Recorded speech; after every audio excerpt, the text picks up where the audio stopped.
Alright, it's live. Hopefully this worked alright. Actually, you know what? I may need to get my headphones. I don't know. If anyone's watching, let me know. The audio's bad. I don't know if it works better. My other headphones. Cal should be joining me in a little bit. He said after 9, which would be 10 Eastern, and it's 10 now. But I just started this, and then I thought I would hit to go live because I'm just sitting here. But I thought I would read, because I was like, if nothing else, I can just read some of the scripture because I enjoy when other people do that. I don't know why. And then I had no idea what to read, so I just flipped it open, and Deuteronomy 4. I know I always really like that chapter, but I started a new one, King James Version, so I fumbled over it a little more. I also go through and I always cross out the italicized words. It's just something I do, so I'll probably be doing that.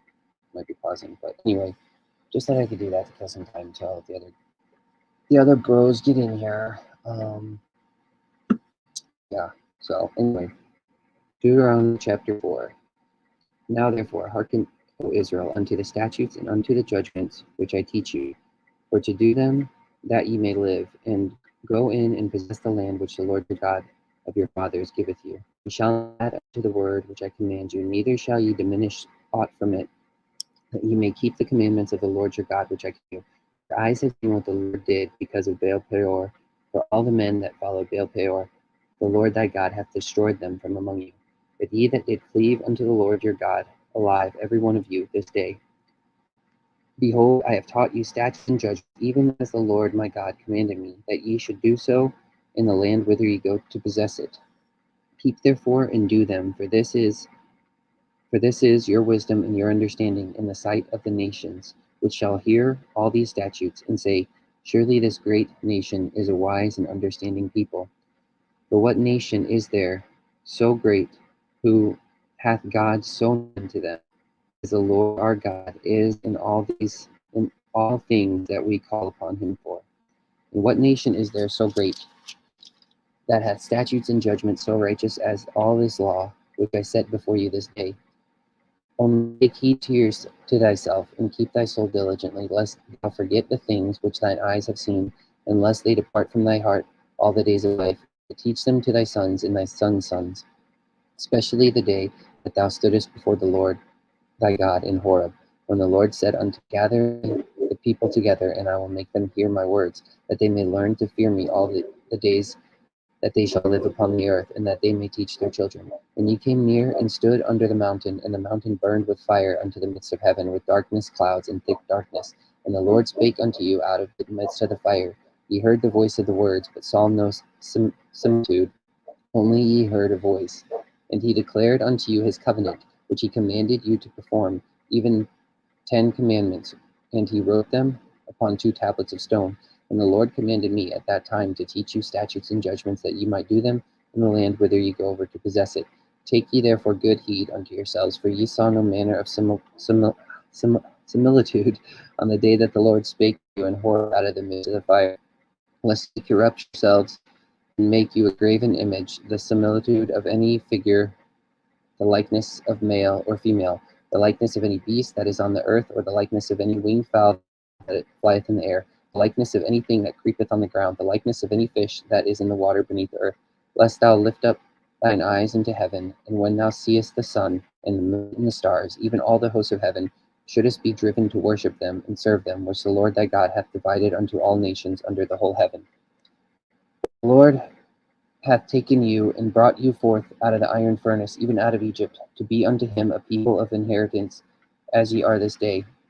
Furthermore, the Lord was angry with me for your sakes, and sware that I should not go over Jordan, and that I should not go in unto that good land which the Lord thy God giveth thee for an inheritance, but I must die in this land. I must not go over Jordan, but ye shall go over and possess the good land. Take heed unto yourselves, lest ye forget the covenant of the Lord your God which he made with you, and make you a graven image, or the likeness of anything which the Lord your God hath forbidden me. For the Lord thy God is a consuming fire, even a jealous God. When thou shalt beget children, and children's children, and ye shall have remain long in the land, and corrupt yourselves, and make a graven image, or the likeness of anything, and shall do evil in the sight of the Lord God, to provoke him to anger, I call heaven and earth to witness against you this day, that ye shall soon utterly perish from off the land wherein ye go over the Jordan to possess it. Ye shall not prolong your days upon it, but ye shall utterly be destroyed. And the Lord shall scatter you among the nations, and ye shall be left few in number among the heathen, whither the Lord shall lead you. And there ye shall serve gods, the work of man's hands, wood and stone, which neither see, nor hear, nor eat, nor smell. But if from thence thou shalt seek the Lord thy God, thou shalt find him, if thou seek him with thy whole heart and with thy soul.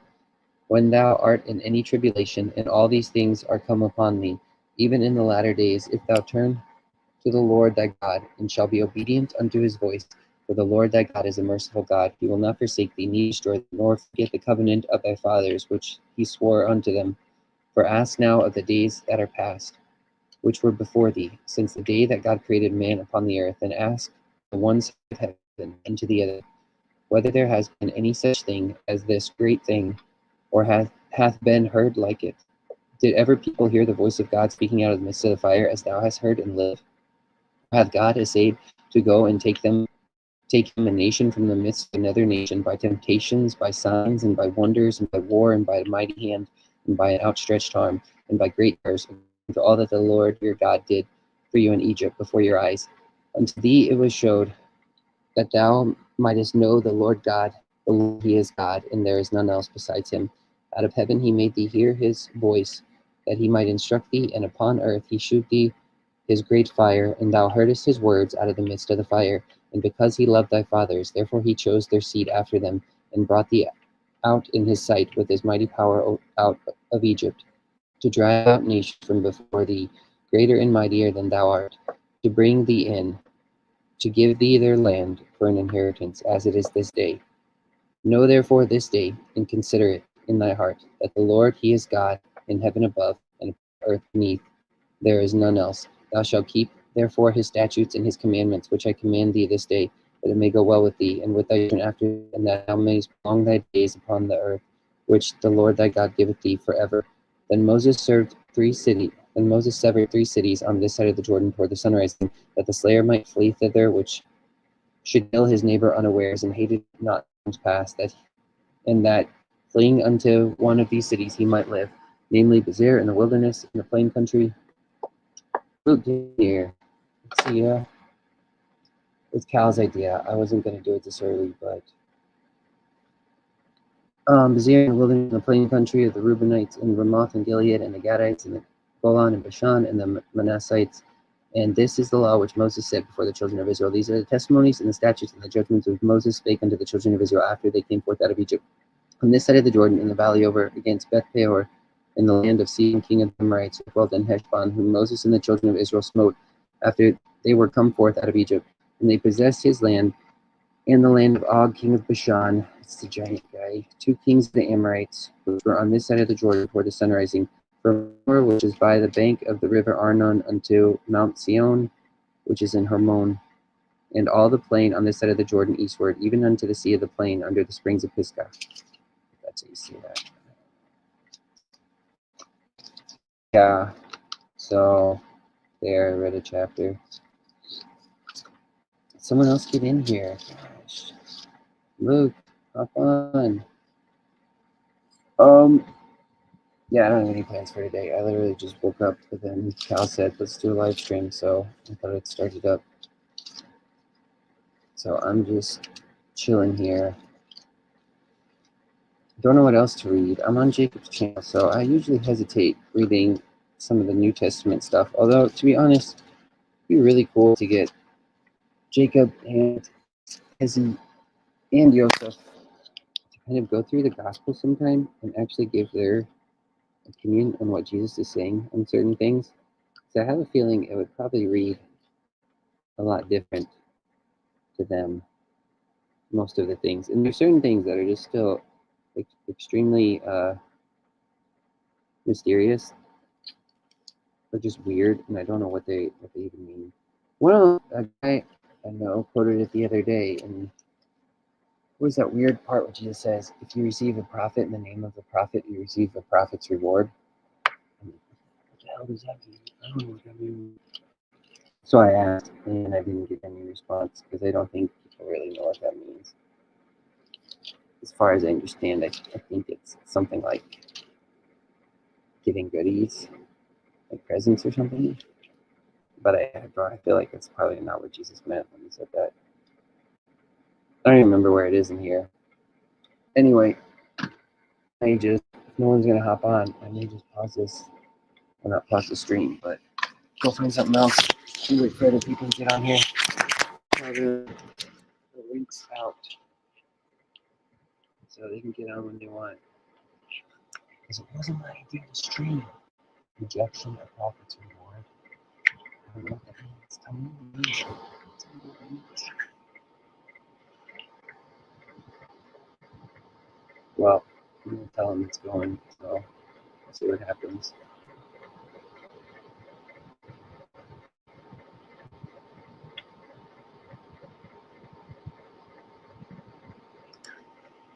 All right.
All right.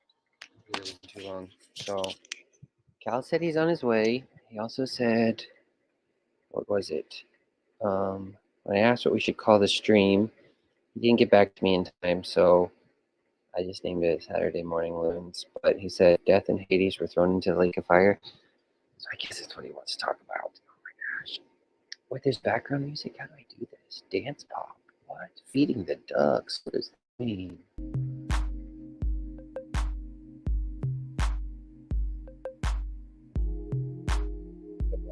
This, otherwise it's just extremely awkward. Actually, it's still pretty awkward, even with the music. What's up, man? Can you hear the music? How's it going? I'm doing well. How about yourself? I'm good. Good. How was your Christmas? It was really nice. Yeah, we spent it. It was nice. We actually got to spend it at mostly at our house. Opened presents with the girls in the morning, and then went to my grandmother's house for a couple hours to visit her and my grandfather. My mother's parents are still kicking. That's And good. then Cassie's family came over our house, and we hung out here for the day and had the wood stove cranking. Nice. Those are the best. Mm-hmm. was a good day. Yeah. That's I've had good. so it's been pretty chill. How about yourself? Yeah, it's pretty good. It's pretty chill. Um, trying to think. Yeah, I basically just had just the close insular family was here. My parents, my siblings, stuff like that. And some gifts. That's about it. Nice. Other than that, I haven't been doing anything. I've literally just been like sleeping most of the time since I got back from India. Yeah. I got back from India, I think, two days before Christmas, and so part of Wow. it's been kind of being sick, a little bit sick, and then the other part's just I think I just don't want to deal with being back. Just like on the verge of like slipping into depression or something. It's like, just sleep for now. Well, Wait for the new year. Seasonal depression gets people for sure. Yeah. Yeah, I just wish I was still in India. I wish I had stayed. Like it there? Yeah, I love it. It's just, Really? yeah. Had you been It's not for before? everybody. Yeah, this is my 4th time going. Wow. So, Who'd you go with? Well, sorry, I'm trying to get a different background here too. Let's see. I went by myself this time my sister's ministry is kind of like, that's when I went the first time. But this time I just kind of wanted to go, by myself just to hang out with the kids there and stuff. So I went for like 3 weeks, maybe a little over 3 weeks by myself. And then my brother-in-law and our friend Hope came basically with my sister's ministry the last week I was there. And so I was there most of the time. There he is. What's up? Yeah, so it was nice. It was just, I don't know. It's just always different over there. It's fun roaming around India. It's crazy though. Like most people I don't think would like it. Most people don't like it. Oh yeah, of That course. I've been with. But like even when I went to Puerto Rico, I was like on the countryside where they don't have great plumbing and like they just don't have great amenities. We're like in the middle of nowhere. And I remember telling my wife about it. She's like, "I'm glad I didn't go." Like, for example, you couldn't the plumbing was so weak that you couldn't flush your toilet paper. Oh, whoa! So what you trash can? Yeah, they have that. I've been in countries like that before too. So yeah, tell me more about that, man. I always wanted to hear about your trip there, and I never really got to hear about it. I know that was like 6 months ago now. 5 months ago. It's been a long time. It was really cool. So the church I used to go to, Faith Church in Auburn, they're like a umbrella evangelical church, Baptist background and whatnot, and they have some Puerto Rican people who are on the ministry staff. And bless you, Cal. I felt that all the way here, Massachusetts. So yeah, they've been going to Puerto Rico. Well, they went like 4 years ago before the pandemic, after the hurricanes. I forget what hurricane it was. There was a bad hurricane that came and really hit that lower southeast corner of Puerto Rico really bad. And that's where you have the infamous Trump thing saying, Puerto Rico, we're praying for Puerto Rico. And then he threw the toilet paper rolls at the crowd. Man. Anyway, yeah, so I was in the town of Patillas, and then there's a second week of people there who were in Maunabo, which is right next door. But basically, it was just like the southeast corner of the island. Very like no tourists, not a lot of businesses either. There's like a Walmart, which it was funny because the pastor there, she was saying that Walmart is such a blessing to them because it's brought so many goods to a place that's really doesn't have a lot, you know. Yeah, Walmart's awesome. So anyway, yeah, I love Walmart. Yeah, but there's just something that feels wrong about Walmart at the same time. Yeah, And definitely. probably like the way things are produced so cheaply overseas and like sweatshops and whatnot. Like we all know it, we just don't care. Yeah. Yes. Yeah. But yeah, I'm right there with you. anyway, we went to Puerto Rico. So we had like one team that was running a VBS, and I was on that team. So I helped with like the story. The fun thing was like the whole VBS thing was like it was about like stellar, so it was about like space and whatnot. So they had like one thing where they did like science experiments about space and building a rocket and whatnot. So and then there was like a sports and games section. There's kind of like centers, like you get like a half hour in each section, and then the kids eat lunch and go home basically. But and they have time together. But they realized I could speak Spanish, so they put me in the Bible story section, like the. So I did a lot of like translating, and for the most part, it was actually the locals there who we gave them the materials, and they actually ran the groups. So, but it was cool.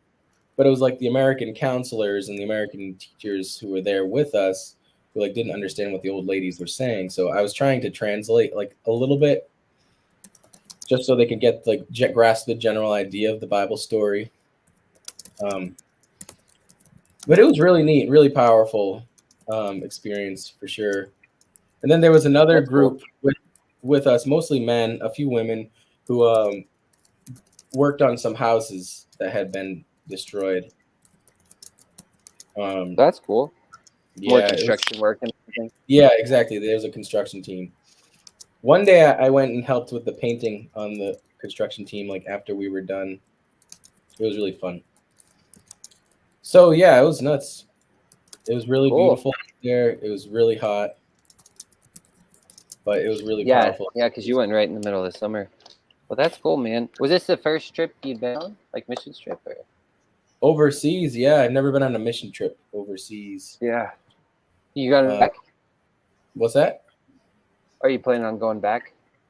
Oh, definitely. But when I go back, I'm gonna go with my family, like vacation. Oh, yeah. My brother actually just went for a couple days with his wife over Christmas. Nice. But it's really busy there around this time of year because a lot of people are escaping the cold. Yeah. And this mild winter we're having up north. Yeah, it has been really mild. I just took my jacket off. The sun is piercing down on me. Mitch Katz. Also, I was gonna ask too, is my is it pretty scratchy when I talk, or is it coming clear? It's good. Okay. I was wondering the same for myself. I didn't feel like setting up my microphone, so I'm just using my MacBook. Same here. Yeah, sounds good to me. Yeah, sounds great. Honestly, it's pretty impressive. I can just don't even have to bother with the microphone. Yeah. So Mitch, what's up? Are you at Panera again? No, it's Saturday, so I'm at home, and my wife is putting our daughter down to sleep for a nap, and I'm drinking some tea, and I'm wondering why Cal has called this council of men together on this Saturday morning. Well, I had an agenda as usual. The title does not reflect my agenda. Well, I can maybe I can. Uh-oh. Oh man, now we can see the comic strip better though. Utter nothingness comes to it. Yeah, it's very good. Life begins. Wait, are we on Jacob's channel or not? Do we need to do the disclaimer or not? Jason, I think so. Jason, are we on Jacob's channel? Do we need to do the disclaimer? We should do the disclaimer. We should. Okay. Yeah, we're on this. The views and opinions of Mr. Coolman do not necessarily reflect those of Jacob Federici. And also in general, Jacob wants us to note that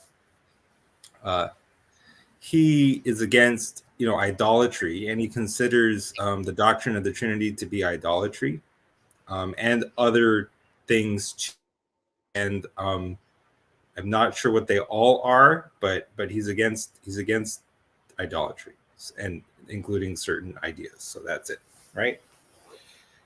Yep. I'm not very good at these disclaimers. Now, what is he for? That sounded good. Um, Anything to do with the Apostle Paul. No, I'm just kidding. That's he's against basically all that. I don't know, Judaism. He's for that to a degree, not Zionism. He's not for Zionism. He's for Torah. What? Torah. Yeah. What's this thing from Luke Thompson? I don't know. I don't know what this. song that comes from. Oh, it's a quote from one of my songs. No, I didn't. Is it? But he I've got never heard that Oh, song yeah, in my it life. is. No, it's my What that intro, could be from. my intro song for the fellow traveler. Yeah. Oh, it's Lord, not love, but that's okay. It's close enough. Lord, I Lord. also put that background, this Calvin Hobbes strip. You can't see it though, but it is. I thought it was more appropriate for the title you wanted this to be named. You wanted it to be called what? The Lake of Fire? Yeah, I almost goofed the wording, and you're not supposed to either substitute or change or do anything to the words in that book. I almost said hell and judgment were thrown in the lake of fire, but it says death and Hades were thrown into the lake of fire. So that's what the title should have been. Yeah, otherwise you would be in big trouble, man. For real. Don't change those words. I want to write. I should have put that in my book. Yeah, you should. Disclaimer like that. If anyone adds to these words, chapters from his book, and you're relying on me to read all the chapters in his book. Try to move this thing here. There, that's yeah, better. Crickets, exactly. You are. Do you think that includes translating it? What? Do you think that includes translating the Book of Revelation? Oh. It's a whole other can of worms. I'm not sure he would have thought about it being translated, you know? Yeah, because it needs to be in the original epic. Possibly. I mean, because naturally you add and subtract words when you translate. Yeah, that's true. You do. A sloppy, wet kiss. This poem is very distracting, but translators, the original trans, probably right about that. Yeah, how do you define a word, Luke? Think about that. A symbol for knowledge, a symbol of something. Right? Is a word symbolic? I guess. But then what does that make Jesus if he's the word? What? Right. Ooh. So death and Hades are thrown into the lake of fire. That's the topic. I'll open up my Bible. Yeah. To that part. That's the great white throne judgment, dude. In parentheses, Solomon. Judgment is thrown into the lake of fire. But you have to write in the subscript of the Bible. It says this edition is not found in every manuscript, only in Cal's manuscript. Exactly. Where is that part? It's Revelation 20. Judgment and the judged. Oh no, it's Revelation 20, verse 14, where it is, and death and hell were cast into the lake of fire. This is the second death. Man, that is so. Why doesn't everybody read the Bible? It's a lot of work. Yeah, but it's so cool.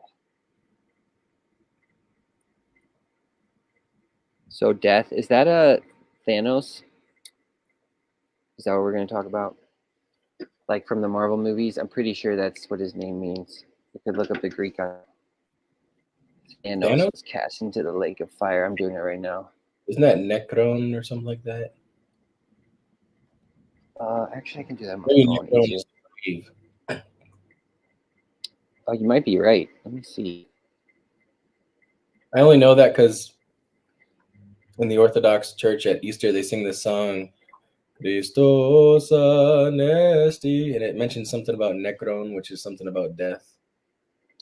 No, it's Thanos. Thanatos Oh, okay. is the word for death. So it's that guy for all you Marvel fans. He's in your Bible. He's death. He is destroyers of worlds. Yep. Death and Hades. Well, man, So there's another guy. is quiet. Or No, hell he muted. is. Cal, you're on mute. Just as well. I was just being pedantic. All right, so where do you want to go with this, Cal?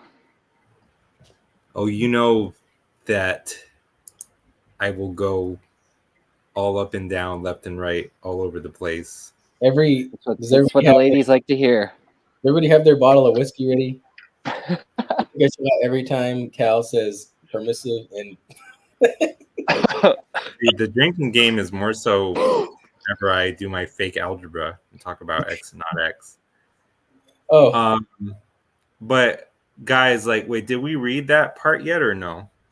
I mean, are we reading the 7 verses before and the 7 after? Did you go to Sunday school? What is this? We can read it. Hold on. Let me just grab a lighter jacket real quick. go for it. Cal, what was Sunday school like in Hare Krishna? Non-existent. Oh, And yet I know enough Sanskrit to know that Oppenheimer's quotation of the Bhagavad Gita, Kalo Asmi Lokashaya Krit, is actually, it means time in the original, not death. I am What? time, destroyer of worlds. I am time. Time I am. Kalo Asmi. Kala, it's like tal, like teen tal. Kronos? Like that, yeah. And so Kala is the older version of that word. It means time. Kalo Asmi, I am. Loka Shaya Krit. So Loka is world. Shaya is like a destroyer or something. I don't know. Wow. Yeah. Shia, Luke's favorite actor. Shia LaBeouf. Yeah. All connected. If you just, Yeah, if you will just, That's deep though. just use your brain. People only use, what is it? 2% of their brains. That sounds about right. But you said time is the destroyer of worlds? That's what the quote's from, right? That's what it says in the Sanskrit. I mean, in a sense, time and death are somewhat convertible. Well, we're both slaves to time and death, right? Death is inevitable. Time is moving us in one direction. And that's what part of our salvation is, being liberated from time. So did I read this yet? Do you want me to read this? Where does Cal keep going? He did this symbol, so Yeah,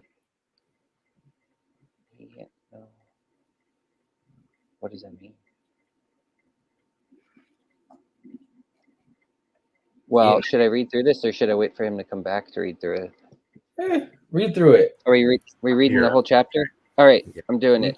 The whole chapter? Shit. All right, we can, whatever. You it's want fine. that? It's not very long. Okay, go for it. And I saw an angel come down from heaven, having to the bottomless pit and a great chain in his hand. And he laid hold on the dragon, that old serpent, which is the devil and Satan, and bound him 1,000 years, and cast him into the bottomless pit, and shut him up, and set a seal upon him, that he should deceive the nations no more till the 1,000 years should be fulfilled. And after that he must be loosed for a little season. And I saw thrones, and they sat upon them, and judgment was given unto them. And I saw the souls of them that were beheaded for the witness of Jesus, and for the word of God, and which had not worshipped the beast, neither his image, neither had received his mark upon their foreheads or in their hands. And they lived and reigned with Christ 1,000 years. But the rest of the dead lived not again until the 1,000 years were finished. This is the first resurrection. Blessed and holy is he that has part in the first resurrection. On such the second has no power, but they shall be priests of God and of Christ, and shall reign with him 1,000 years. And when the 1,000 years are expired, Satan shall be loosed out of his prison, and shall go out to the nations which are in the four quarters of the earth, Gog and Magog, to gather them together to battle, the number of whom is as the sand of the sea. And they went up on the breadth of the earth, and compassed the camp of the saints about in the beloved city, and fire came down from God out of heaven and devoured them. And the devil that deceived them was cast into the lake of fire and brimstone, where the beast and the false prophet are, and they shall be tormented day and night forever and ever. And I saw a great white throne, and him that sat on it, from whose face the earth and heaven fled away, and there was found no place for them. And I saw the dead, small and great, stand before God, and the books were opened, and another book was opened, which is the book of life. And the dead were judged out of those things which were written in the books, according to their works. And the sea gave up the dead which were in it, and death and hell delivered up the dead which were in them. And they were judged every man according to his works. And death and hell were cast into the lake of fire. This is the second death. And whosoever was not found written in the book of life was cast into the lake of fire. The end. Ooh, look at that cat butt. Disgraceful. Desgraciado. Gato. Gato desgraciado. All right. Let me see. So, didn't you, Jason, have something about that book becoming the book of life? Yeah, I mentioned it. You know, when you read this on your first pass, it just sounds bloody awful. Like, if I'm being honest, it sounds like all judgment. And like Mitch was mentioning yesterday too, there's a weird way like I can approach things, and sometimes I feel like I'm trying to make them fit into my own theology. So I have a feeling that's going to sound. God forbid, lest you do that. Well, I have a feeling true theology is not doing that at all. I can pull off, all the books from my shelf of the real theologians who aren't bending scripture into their system. It's just not happening. Trust me. Well, yeah, I know it's hard because I want to always make sure I'm not doing that. But then there's a weird way where like I've said before, the more I base my theology around forgiveness, the more things seem to interweave together. And the more I find peace about things, and the more they seem to fit as a whole, like a cohesive whole.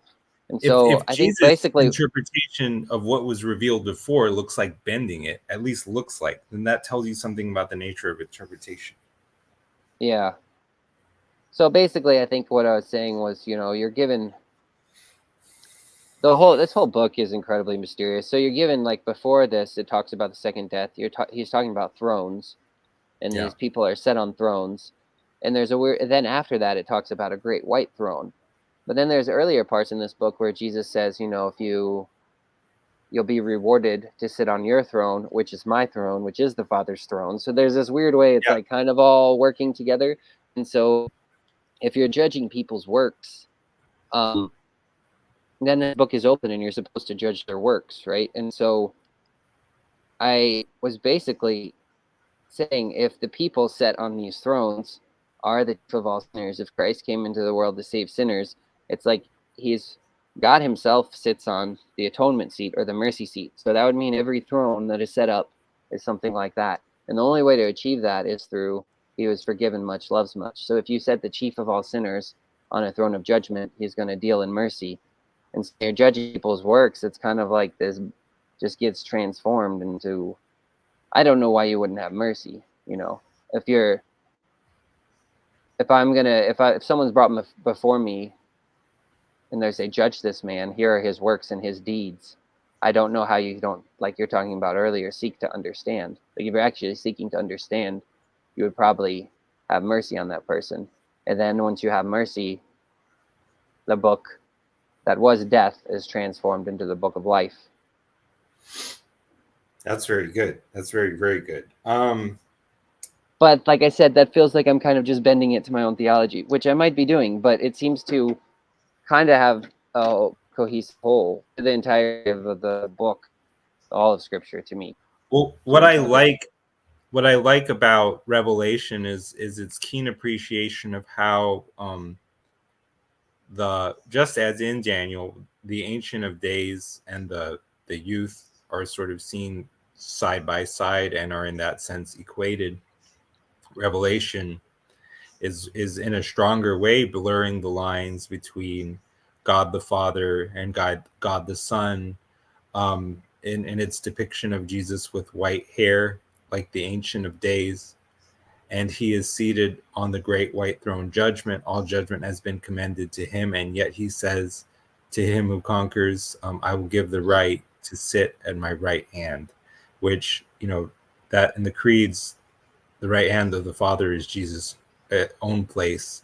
So the fractality is clear, whereby Jesus is becoming the Father, and you're becoming Jesus. I mean, the oneness is. Look, the oneness is like it's the thing that we're always by nature seeking. The communion of love, it's a consummation of oneness between who desires and what is desired. And in the case of two people who each desire each other, we're talking about a unity of persons. The limit of which it's like is this all men speak of as God, and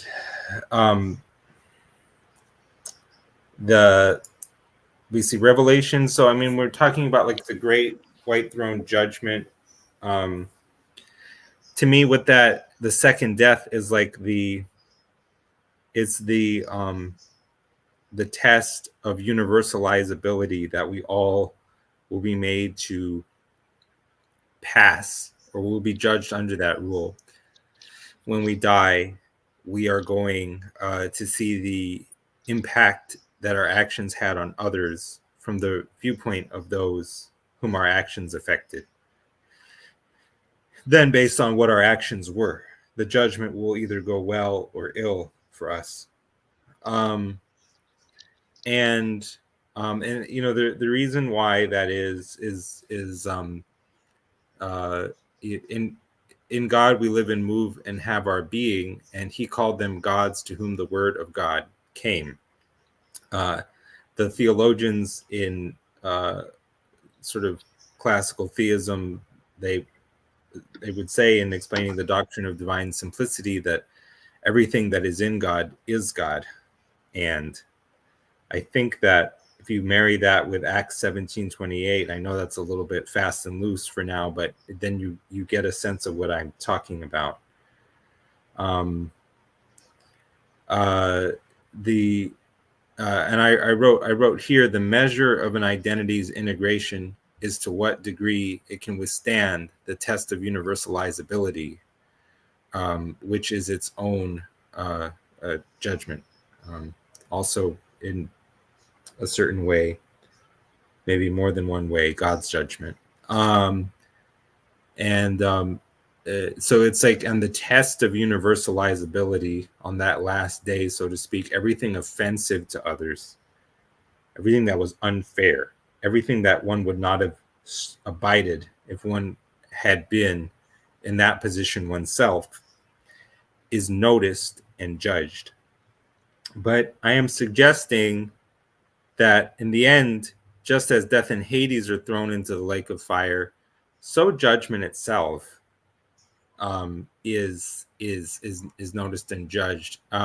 Now here's the thing: whenever I say that, people will be like, "Wow, so the psychopath gets off scot-free because he lives a life where he's just rude to everybody," let's say, and then in the end, he just realizes that judgment itself needs to be condemned and put away. So, but the thing is, what I'm asking to note, and what I'm asking be noted, is the progressive nature of this judgment. That it doesn't go right from it doesn't just skip to the end of judgment itself being judged. It goes through a number of other things first in order to realize. Here's another way to put it: if I realize that I am sort of excused or acquitted, it first at least requires the shadow of some charge of guilt. Like I need to experience that.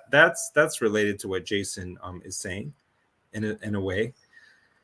So in other words, if one has forgiveness for oneself, it's only on the other side of some act of empathy for one's victims, where one sees that they were victimized by one, and that one has something, some guilt that has to be excused, something like that.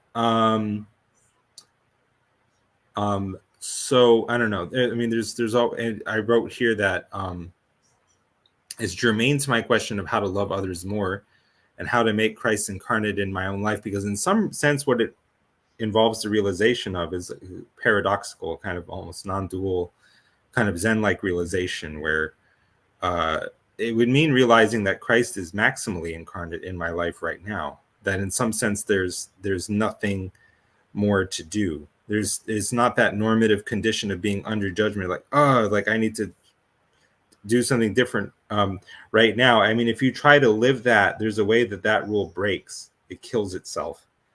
And that the rule that God is a different kind of rule than the sort of the wisdom of men suggests. Now, of course, it's always possible. The charge is in fact inevitable that what I'm doing is just another species of, like human wisdom. I'm patterning God after my image, somehow making God, like, in other words, like I'm actually this incredibly non-judgmental person, and I'm erroneously making God like me. Whereas I really tell you it's the opposite way. Like I'm a judgmental person and God is not judgmental.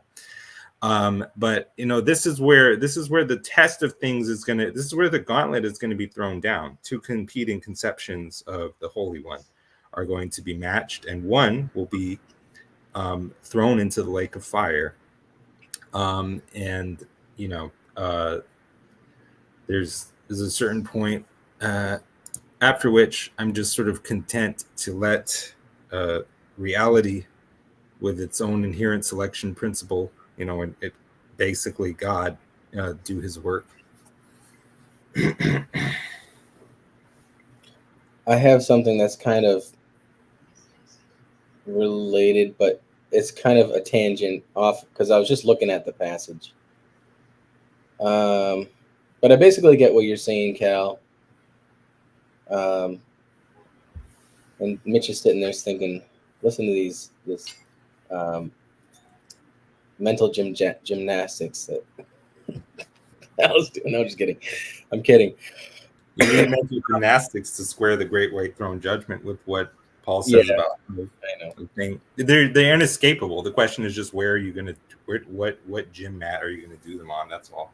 Yeah, it's true. Yeah, it's true. Because I mean, if you look at like the church fathers, and even Luther was like, this book makes no sense. I think Luther wanted to throw it out until he realized. Exactly. That's what I'm saying. It didn't make any sense. And it also reeks of Gnosticism with like some of the, like that phrase that you were talking about earlier, the nobody should add or subtract a page from this, or anybody who adds or subtracts a page from this will be judged or whatever, or be cursed or whatever. I guess that was like a common thing that was found in some Gnostic writings. Oh, is that right? Yeah. Well, what's the business of your white stone name? That sounds really Gnostic. See, that's the thing that you would call Gnostic if you didn't know that it was in the Bible. I mean, is Gnosticism like black and white, or is it really like a spectrum? You know what I mean? Like, it's not a clearly defined concept at all, but it is very convenient for Christians who don't like whatever it is you're saying. There's always going to be secret knowledge. There's always going to be secret things that we don't understand. But Gnosticism tries to derive things without authority, I think.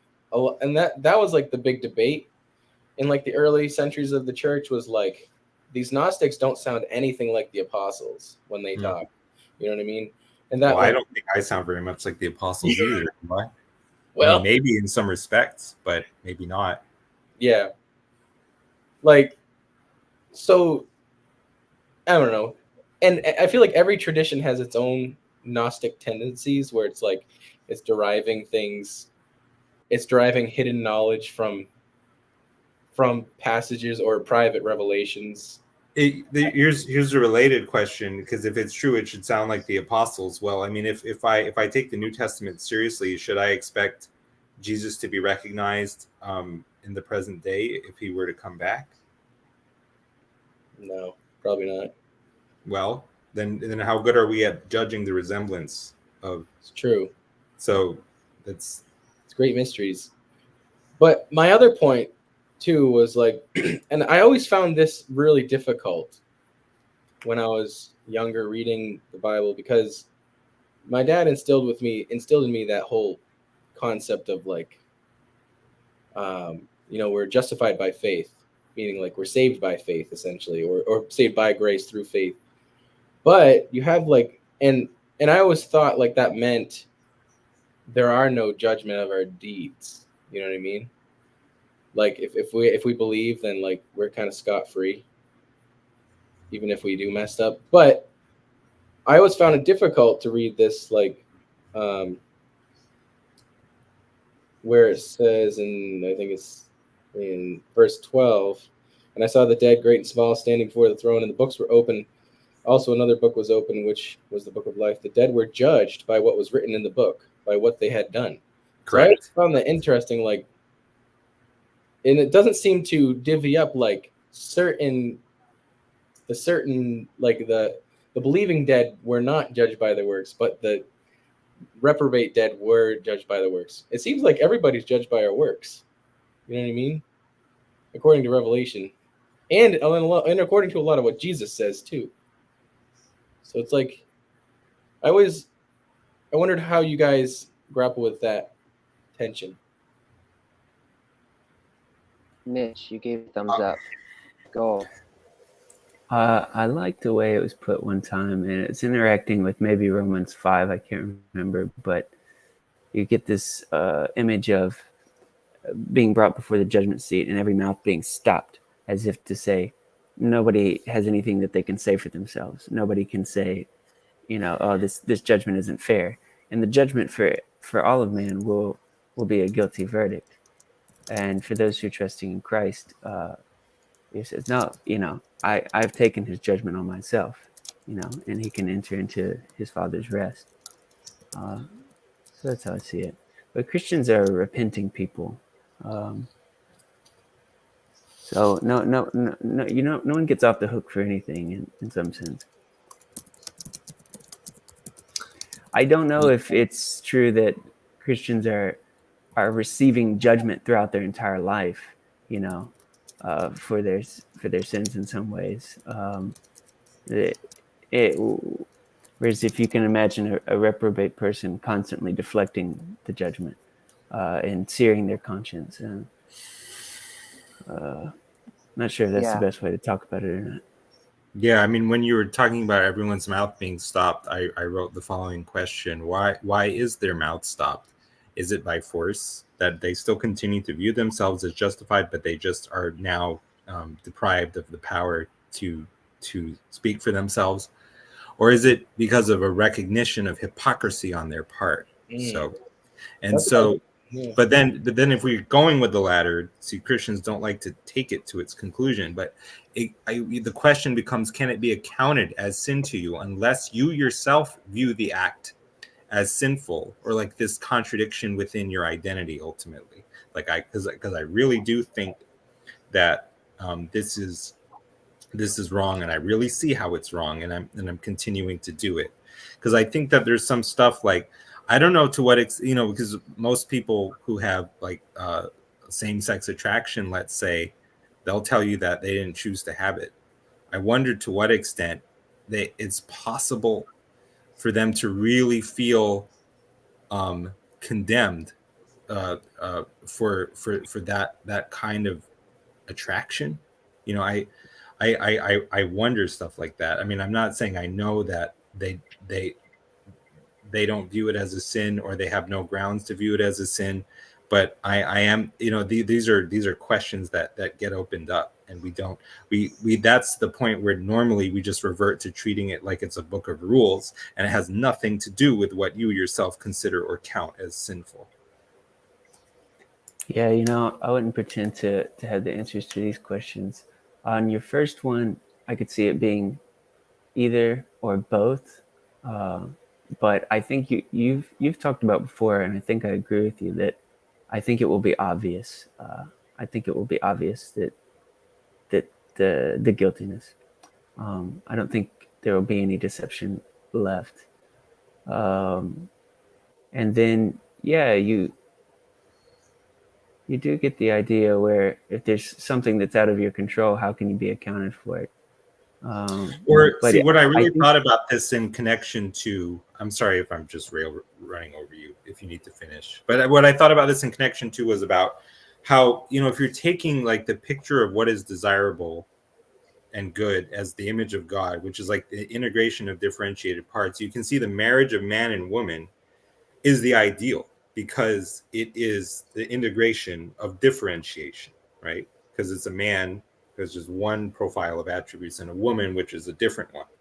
If it's man and man or woman and woman, that those conditions are not met. So I see, at least in some abstract way, that one is the ideal. But for the person who's, let's take them at their word, not even capable of attraction to the opposite sex, and who's only ever felt attracted to the same sex, are they going to really be judging themselves with that as their normative ideal? Like, I don't understand. I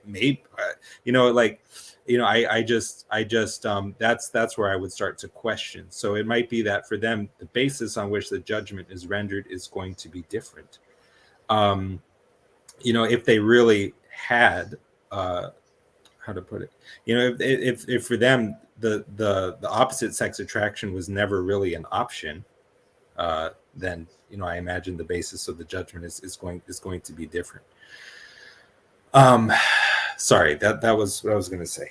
I think you're right, Cal, but there's also like the call to repentance, and there's different, and that looks different for everybody. So it's like, it doesn't necessarily, like, yes, of course, someone can have a natural inclination towards anything, whether it's like overeating, like myself, or I don't know, like whatever, you know what I mean? And of course that inclination to self is beyond your control, but it's the choices you make. It seems like, and I think like that's kind of what I'm getting at, is like it seems like we have more onus on ourselves than sometimes some kind of milquetoast forms of evangelicalism don't give us enough onus. You know what I mean? They say it's all good, man.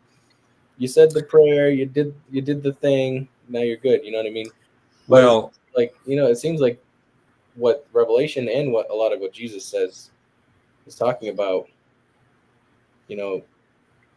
we have some sort of part to play in we obviously have to repent, which requires engaging our will and putting that into practice, and actually, but obviously it's infused with grace all through it, so it's like, it's an interesting thing.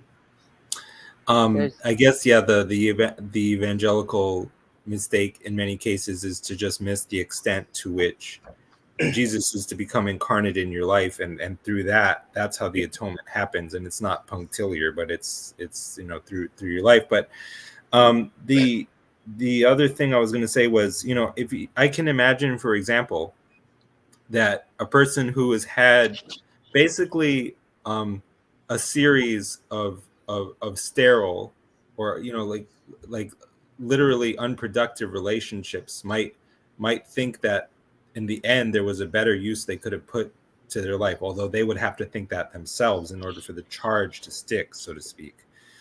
But that goes as much for the person who is not same-sex attracted, but the soul who never plighted troth but stagnates in the weeds of sloth, or something like that, just the playboy or whoever. And that is why the Catholic teaching on like sex and procreation is what it is, because the idea is that the sex that doesn't really produce a child is not really requiring you to die to yourself. It's not taking you to the end of yourself and then beyond it. And so, in the sense that, is that going to kind of produce? Sex are you having? I'm just kidding. Or that's the thing. Be careful, you who judge, with whatever measure you measure, it's going to be measured unto you. I'm trying to take that serious. I'm trying to, for the one, because Catholic Church, they're so stupid. Why don't they have procreate? Why don't they have contraception? There is a type of sex where they choke each other out. Nothing. Just ignore me. I'm saying in order for the overall Christian teaching on sex to make sense, you have to see how the homosexuality and the contraception thing are actually related. But the other thing I was going to say is so I said that to kind of support, why they actually teach what they teach and make it not this mysterious, backward, nonsensical thing. But at the same time, yeah, if I'm going to actually judge somebody else, then it would seem based on the nature of the reality in whom we live and move and have our being. There's a test of universalizability that I have to meet.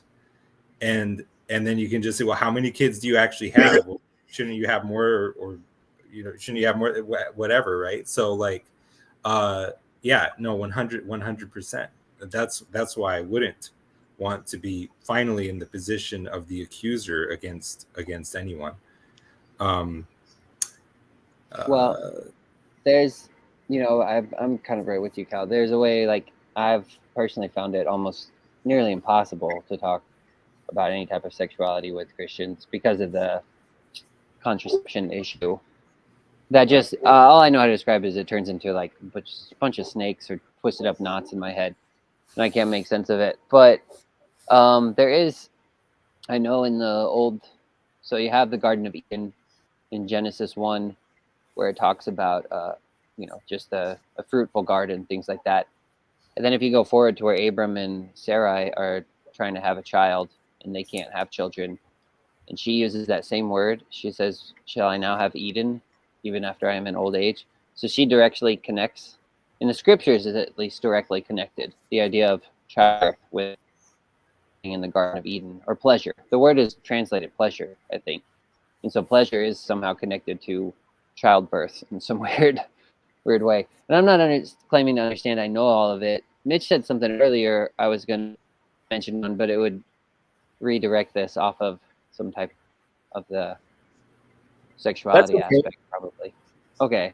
That's Mitch okay. Said, what do you say? Do you want to hang out on this? I don't know. I was just going to comment about when Mitch said Christians are a repenting people, and I thought that was a really good statement to make. And then ever since I made that statement, I've kind of been rolling in my head like, what are we repenting of? And Chad, the alcoholics in the chat here, and I know that he's someone what I really have appreciated about Chad most of the times I watch him is he kind of boils down a lot of it to just pride and humility, and I think that is what the repentance is of. Like I've said, even in my own life, like drinking, smoking, all those things, it wasn't really a repentance of any of those things that really got me. It was when I hated my neighbor and repenting of that. It was when I was using my neighbor as a stepping stone to get to where I could be justified over him, or like it's repenting of that pride, I think, is what is called for. But then even that, I guess, and I mentioned earlier, is where it almost feels inescapable to me if I don't tether my theology to forgiveness, is because I feel trapped. Like even when you start looking at things like the second death in the lake of fire, it's like if there's someone before you that you are called to judge, and then you have to have that on one hand, and God says, judge this man, does he go to hell? And then you have on the other hand where he says, love your enemies. It's like, and greater love has no one than this, than to lay down his life for his friend. I think the real Christian thing to do is to say, well, if anyone goes to the lake of fire, it should be me, because I'm called to lay down my life for not only my friends, but my enemies. And so then who goes to the lake of fire? It's either Christians or nobody. Like, that's what I mean. I feel trapped by this, but it weirdly connects everything to where everything, basically all the judgment ends up it either has to turn into life, or if someone's damned, it's me. There's the need to make atonement, and that you have to do it. You have to pick up your cross and follow him. That it's fractal. You have to become him. And that's how it has to be, and that's why it is in a sense terrible news. So you have to be willing. You have to be willing to throw away all that you would really identify with, at least in your flesh. What I think would be interesting is I feel like there's a lot of, I don't think we have a good grasp on the particulars of what the judgment, capital J judgment, is going to be like, and who's going to be where. I feel like this image we've been given of a tribunal, it's occurring across Scripture, and there's all kinds of different things being said, such that as we try to approach it and build on our conception of it, I feel like I feel like we're all mixed up here, and I don't know how to get square on it. But you're looking through Scripture, and you're like, well, you're here saying God's going to judge all things, and you've got Jesus saying, God will not judge anyone, but He's given over to the Son to judge. And then in Romans, it says, God's going to judge by Jesus, and then you've got the stuff where like you're going to be the judges, and and you've got all this going at once, and it's very hard to get it straight. And I think a lot of it's getting conflated in unhelpful ways that I don't know how to crawl out of. Yeah, I mean, there's the question of what credence you give to people who say that people who medically, as a matter of fact, did die, and then who say that they encountered judgment, and all the different forms that it took in their cases. It's very hard as hard as it is to hold all of Scripture together, it's even harder to hold all of the NDE revelations together. Nonetheless, I think that even that's actually in a way what I've also tried to do. Some people, they will go directly into the flames of judgment, and it's not obviously their own self-condemnation, or phenomenologically the content of the experience is just reflection on their own sins. So I mean, in that sense, to the extent that they're finding their sins to have been abhorrent, I mean, that is manifestly a self-judgment. But that happens a lot. And then a lot of the time there's the so-called life, vast majority of the time, Western NDEs, there's the life review, where usually, or at least, I don't know if it's more than 50% of the time, but quite possibly it's Jesus, and then the person, they have a life review where they view their life from an omni-perspectival vantage. They can actually see it from the viewpoint of everyone who was in their life. Scrooge. Yeah. Yes. And again, but that it's about the rule of universalizability. Is the expectation that you should be God and be all people, be a rule that can survive its own judgment. He called them gods to whom the word of God came. There are many forms that can take, but to me it all seems centered around universalizability, and that is the standard whereby something is counted as sin or not. Although I think that it's about integration, right? Because the ultimate reality he cannot forget. Logically, it is impossible. So it means that information can only be added in creation. And that means that the direction of creation is forever inward. It's always integrating at ever greater levels. There's nothing that's done in secret that will not then be brought to light. So it's moving inexorably in that direction of ever deeper integration, and the only rule that can survive its own judgment under those circumstances is some maximally universalizable one. And that turns out to be non-judgment or forgiveness, because you can be judging, and that includes yourself. That's what I would suggest. If you're judging anyone, including yourself, because I guess for me the reason would become ultimately There has to be some reckoning or accounting for why you, the person that you are, made the decisions that you did. And if they were wrong, like in ethical intellectualism, the analogy that's drawn is to math. So in math, 2 + 2 is objectively 4. If you said 5, it's because you were stupid. It's because there was something that was true that you did not see.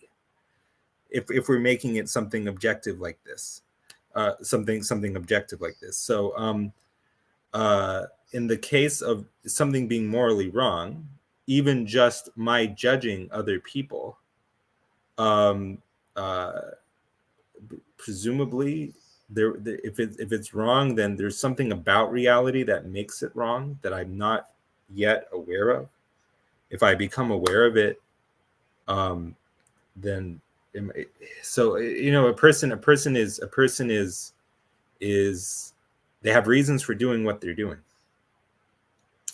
Sorry if this is like incredibly hard to follow or just tautological, but a person has reasons for doing what they're doing, and if they're judging themselves, they're not seeing the reasons why they did what they did. It seems to me they're not understanding. Is there an explanation to be had in the matter or not? And if not, then I don't see how judgment makes any more sense. And if there is, then I don't see how it makes sense. So I think Mitch, you brought up an interesting question, because you're asking like, what is judgment, and I think, Cal, you're trying to like understand it in like an abstract way, but I guess like, does anybody have like a definition of what God's judgment looks like? I feel like God's always judging, right? It's like he's always making judgments all throughout. What it means for something to be good is in the image of God, that ideal integration of what I've called both X and not X, but it's maximally general. You can see it in everything. The sense in which God is judging simply by existing. Yeah, it gets right? back to sort of our candy jar stuff yesterday. No. The thing is, for you to exist at all, you have. So here's the thing. When I say judgment, I'm reserving it for judging out, saying it's not in the image of that ideal integration. What do you mean by that again? The image of God, mm-hmm. what is desirable in virtue of its transcending some limit. It's an image of the infinite, if you like, an image of the invisible. And so everything that is desirable has that feature, is desirable to the extent that it's novel, or it shows itself as the overcoming of some damnable limit that one is always striving against. The thing that will most attract your attention will be God to you in that sense. When you're dying of thirst, is water. It's overcoming that limit of dryness in your body. So when I use the word judgment, I'm reserving that for saying it's not in this image. It's not in the image of God. Okay. And given the nature of God is both X and not X, to judge it in bears equally description as non-judgment. It's a letting be unlimited. And so there, to put it another way, love is the affirmation of one's identity, and death or killing or negation is negating an identity. But so what I'm saying is, in order for you to exist, you are being judged in by God at all times, which is in another sense not being judged, being forgiven or being loved, being found to be in his own image. And I'm saying that even as these people have their NDEs where they see the God of their own understanding that's condemning them and casting them down into hell, I am suggesting that the real God is underneath that separation between themselves and their highest conception of God, and it's in them, in a sense, sympathizing with them, even as they have the experience of being condemned by God. The real God is always ruling us in and judging us in. I think that if he judged us out at any time, we would exist at no time. I think that when you do the kind of philosophical math, for lack of a less precise term, that's how it always works out. And it's like on the podcast, you see me just go through that, reach that conclusion like 89 different ways. Like that's all I'm doing on the podcast, spending hours and hours talking about like this idea. But and obviously I could recognize that not everyone would agree, and that I have to, at the very least, possibly explain it more. So, yeah, you're a beautiful mind, Cal. Maybe is as much in the sense of schizotypy as in some notional sense of intelligence. I'd like to hear what are your thoughts on what judgment is?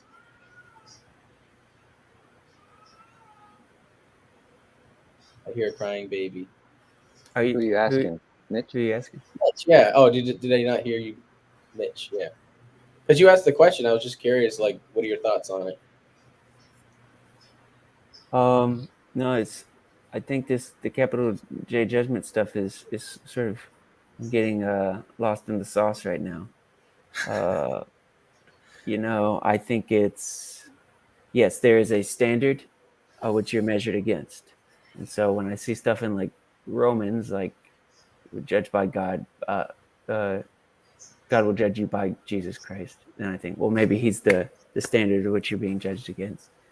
And then, and as a standard, he's more like non-judgment than he is like judgment. Wouldn't you agree? Because I would suggest the standard is necessarily one of non-judgment, which leads to paradoxes, one of which is judgment judging itself out of existence. So what I'm thinking is, if we just go with Cal's definition, which I think is nice, capital J judgment, right? What's happening? Well, you're recognizing, or it's being demonstrated, or you're coming to find out where you're falling short of imaging God. Is that what you would say? There's the two wills. So there's permissive self-judgment and the positive God's final judgment, which also bears description as a non-judgment. So that's hence why I had that episode called God's Final Judgment as Non-Judgment. So you have the self-judgment is a seeing of yourself from others' point of view, and seeing to what extent you, as a rule, survive your own judgment. And the final and so once you humble yourself, and sort of, in a sense, humble yourself for having humbled yourself, then you enter into God's love, his non-judgment. Okay. So you, in the permissive judgment, have looked at yourself with now clear eyes and have judged yourself in a negative way. And in receiving this judgment from yourself on yourself, you have come to a place of humility, which allows you to, instead of accepting your negative judgment on yourself, accept God's non-judgment on you. Well, once you're at the place of humility, then it's like God is. Then it's like you're able to sort of talk to the advocate, so to speak. And the question has become now, why judge yourself? And like, what sense will it really make? Will it make any more sense for you to judge yourself than it did for you to judge anyone else? Paul says, I don't even judge myself. And so, in a sense, if you stand worthy of judgment forever, what case does God have to love you? We're getting ever closer to the kind of the level of ultimate reality where God is either wrong or right. What I'm saying is, once you're humble, you can sort of get over yourself, and you can ask questions like, what sense did it make for me to judge others? And then once you are,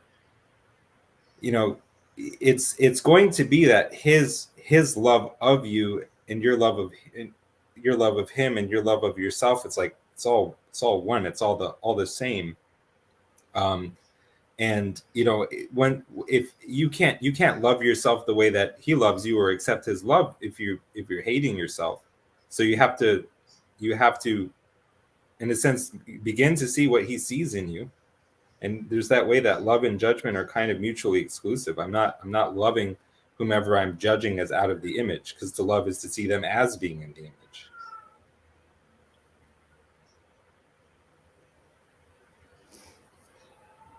There's a way I kind of wonder too, because what popped in my head was the prodigal son idea, because you have one son who is judging himself, the one that went to live with the harlots, and he says, "I'm not even worthy to be one of my father's servants." Right. So He judges he's himself, judging but the Father doesn't judge him.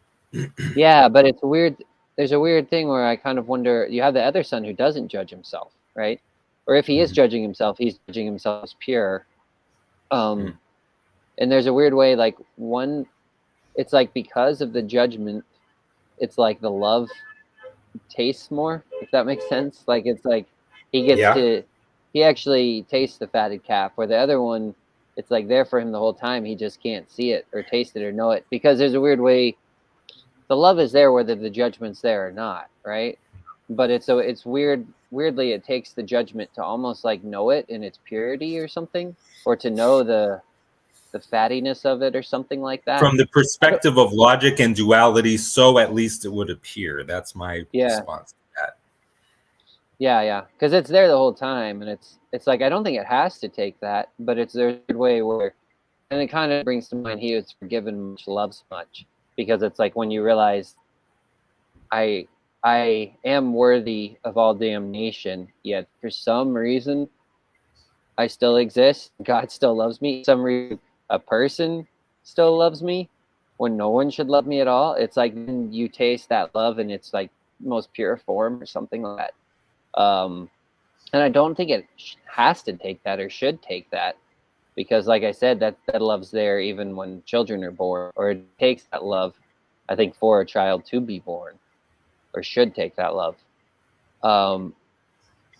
That should be the foundation of every birth. But there's a weird way it's not like realized, I think, a lot of times. And like you said, I think that just might be the weird space we're in, where sometimes it takes that, it doesn't have to.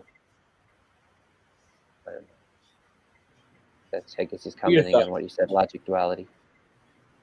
Because there's going to be, this is probably the most confusing thing that I talk about, including to me, is there's a kind of, let's say, a duality of duality and non-duality. There is a divided side of the divide and an undivided side. On the divided side, where we do logic and reasoning and predicates are defined on their complements, it would seem that in order for salvation to have meaning, and to have worth, and etc., and God's love to have meaning, there one needs to have first experienced a contrastive condition, and that the fall was necessary for the theosis of humankind. On the other side, the answer is always yes. And so there's a way that it's like we're aspiring to a condition which will not answer no to the question of whether one can have the love or theosis immediately. This is hard to talk about, but it's related to what I was saying about there's going to be a point recognizing God's non-judgment of you. It's almost like to realize that Christ is already maximally incarnate, that there's nothing more you have to normatively do. I mean, except in the sense that the present moment right now is characterized by, some kind of doing / non-doing. What, like in the Bhagavad Gita, that's a kind of part that always stood out to me when Krishna says Arjuna, the philosophers and sages, always tripped on basically what counts as action and what counts as inaction. But now I'm going to break it down for you. And he says that, well, in the Bhagavad Gita, the answer is that whatever is done without attachment to the result is inaction, though it appears like action. But I'm just making a more general point that in the present moment, we're always doing / not doing stuff, determinations being negations and vice versa. But I'm saying that the sense of being under judgment, at some point, it's going to judge itself out. That's anyway. Yeah. Like I was I like what Luke said here too, though, because I feel like like you said, maybe the fall. You raised this other question too, of the fall being necessary, or just any sort of logic or duality, almost seems necessary for individuality, right? Because you kind of have to fall into distinctions to have distinct identities, but then those weird forgiveness sort of bypasses that, or brings the duality back into unity. But it almost seems necessary in some way, because I was thinking about just the growth of a child. You get to a point in life where even Sherry says you look in a mirror, and then when the teenager looks into the mirror, then they kind of, it's almost like the fall. You see yourself, and then now you see yourself distinct from all other things. But in that, you kind of find your individuality, you find your own identity, but you find yourself apart from all the others, and it takes this reuniting or something like that. Unless I'm putting words in people's mouths, which could be possible. Can I add a thought? Because what's been going through my head is thinking about what is the purpose of judgment? You know what I mean? Like I feel like oftentimes we just acknowledge, like, yes, we will be judged on the capital J Judgment Day, but like, what for? Is it just for God to like? Is it just for God to just for the sake of punishing? Like, is it just punishment just for the sake of punishing, or is God more like a father or a parent who who disciplines for the purpose of forming their children? You know what I mean? And I was also thinking about like Genesis, like what was the purpose of creating humans? Well, it was to steward creation, and also humans are the pinnacle of creation too, which is kind of seems self-centered, but I don't know who wrote that. It must have been humans. It must have been like a cat or something that wrote that. When I hear Cal talk about judgment, the purpose I kind of hear out of it is maybe judgment is just like the flashlight here, and now you're seeing the way things are as opposed to what they should be, and then you're finally seeing why they are how they shouldn't be as well. And in seeing that, you're able to come to a place of non-judgment, and then you get this I can't remember what universalizability in that. Well, universalizability, like logic, is the thing that you start out on, and where you end up at is like logic ends up at contradiction, and universalizability ends up at total non-judgment. But in the case of the parable of the prodigal son, you just ask what purpose God had in his providence for the son's self-judgment. It was so that the son could accept what was actually always being offered the whole time, but that was the condition of his being able to see it and receive it, the love of his father that was just always there for him, that wasn't judging him. So that's for me, like that parable is pretty much the paradigm case, because it's showing the purpose of the self-judgment, because it's for the son to get over himself and be able to receive the love of God. Would you say that the parable of the prodigal son is the total picture of capital J judgment? Is that what that's all about? I think it's contained in there. Well, I think the business of I think it's all in there. I mean, again, there's interpretation that one should do. Mitch, I think it certainly is, and especially because at the end of the parable, when the son who stayed, because the parable's really the real prodigal son is the one who stayed with the father and thought himself to be better than the son who left. Because at the end, they're having a great party. They're like, yay, my son has returned. They're having a feast inside the tent. They're partying in heaven, and the son is outside. He's in the outer darkness. And God goes out. I mean, the father goes out to see him. And he's grumbling because he's mad that the son who left is now getting celebrated, even though, like, I've been here all along. Do the other two parables in Luke 15 make you second guess your certainty about it being the ultimate picture of the capital J judgment? I'm not enough of a Berean to know offhand what those are. The sheep that he goes to find, and then the lost coins that they search for. Oh, can you even please break it down more for me and just refresh my memory? So he does the prodigal son, which you guys sound familiar with, and then there's the one where he gives the image of leaving the 99 sheep in his flock to go find the one who is lost. And then there's a third where there is a coin that is lost that the person finds, and then the whole neighborhood rejoices about it. And I might be butchering it a little, but maybe Jason can clean it up. With the coins. No, you're right. It's and now having heard them, for me, the question more so becomes, what can you direct me to what in them should make me rethink the paradigm that I've been offering, because I don't immediately see what is. Yeah, you know what's interesting? The father doesn't go look for the son like the lost sheep.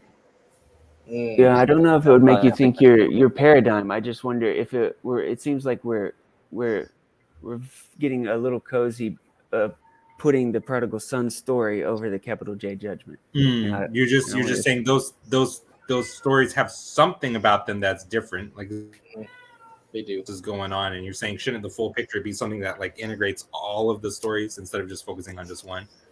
Yeah, and maybe it's not even to expressly to give a picture of the capital J judgment at all. Well, yeah, maybe. I don't know. No, it goes into another. Go ahead, Kyle. No, all I was gonna say is that I don't think I'm not a very good exegete. That's not really my forte. I mean, in a sense, neither is philosophy, because that's not what I'm qualified to do. And if I claimed to be good at it, I would be knocked off my high horse pretty fast. So. No, the only thing that I'm just kind of examining our conversation here and our conversations over time, and I'm like, what? How am I so scrambled here? And where can I go to level off? And so I'm just trying to. It feels like we'll get on this platform, and we'll be able to build off from it, and all of it. If we're starting on that platform, everything we're building off from it is logically working. Then other times we'll start from this platform and go. And I'm getting a lot. I just need to like whip out a Strong's Concordance and see what this whole judgment thing is all about. It's about forgiveness. I'm telling you, I've been saying this for so long. No, I agree with you. No. I do agree with you that the mercy is at the core of all this. Your truth and mercy paradigm rocked my world. I just feel like. I don't know. I feel like there's a scatter plot going off, and we're pretending it's a. I think what you're asking about these parables is it's about saving that which is lost, is the thread that's running through all three. Because you have the sheep that's lost, you have the coin lost, and then he says about the son. He says, "My son who was lost is now found; who was dead is now alive." So I think that's another cat. So I think that's. Kind of the main thread that's running through all of them is basically finding what was lost. For this, my son was dead and is alive again. He was lost and now he is found. And they began to be merry. So it seems like that's the common thread through all three of those parables. But the last one, like we're talking about, so I think you're right, Mitch, in that it doesn't seem to really emphasize judgment. I think judgment's probably going on in there because he's talking about not being worthy of his father's love, or not being worthy of his father's, to be even one of his father's servants. So I think there's judgment happening in there, but I don't know that that's. I think you're maybe right to say that might not be the emphasis, but I think there's still something in there where we could look at judgment. But the next parable, I was going to say, it seems to be strictly about judgment. To me, judgment and forgiveness with the unjust steward, because it's just about accounting, and accounting is judgment. And so he's just like, he's dealing in accounting, he's dealing in mathematics, and then the unjust steward says, well, now I'm going to deal in forgiveness. And that's when he becomes more wise and shrewd than the sons of the kingdom.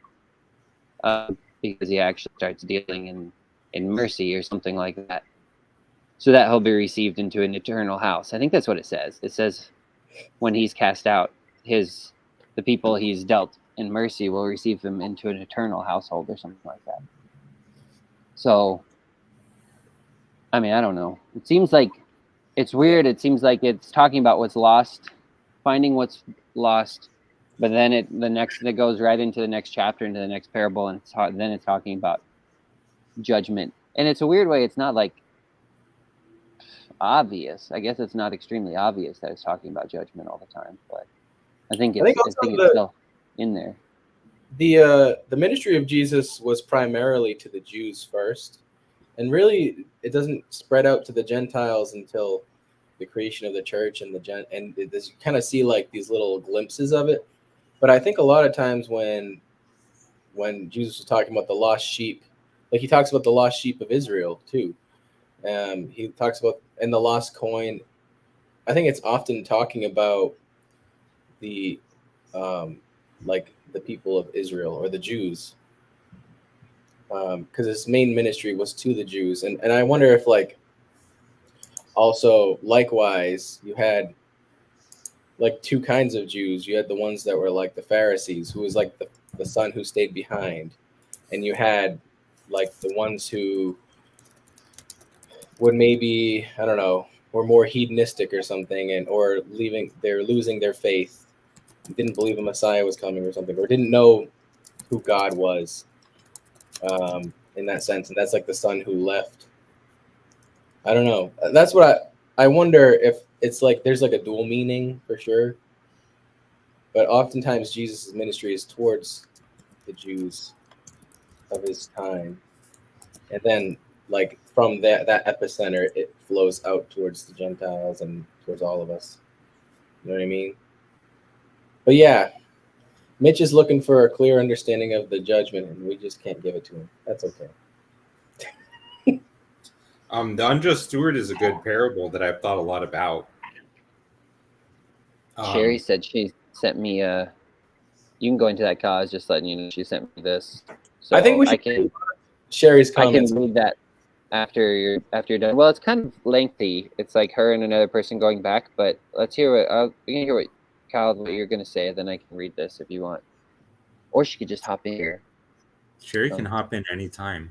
She said she has a full house, so she can't get in right now. But the thing that Sherry said that I think about all the time is God's becoming is our becoming. So I think about, early in my theology, I had a distinction because it was a kind of almost dialectical attempt to balance classical theism and process theism, so that there was an aspect of God that is in the nature of like this absolute contradiction you can't even understand, and then there's another aspect of it which is something like the mind of the cosmos, like the self-aware, like self-defined mind, which does change. And increasingly, as I come to understand it, it's like the mutable aspect of God is us. Well,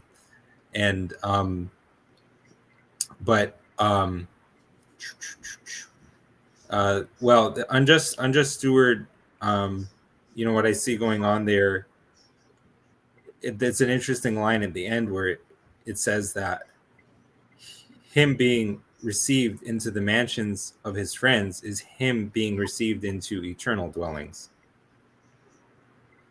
There is some way where the desire to render to your neighbor, or to your fellow man, is put above the requirements or obligations that you have toward God, at least your notion of God, that is somehow apart from your dealings with all your fellow men.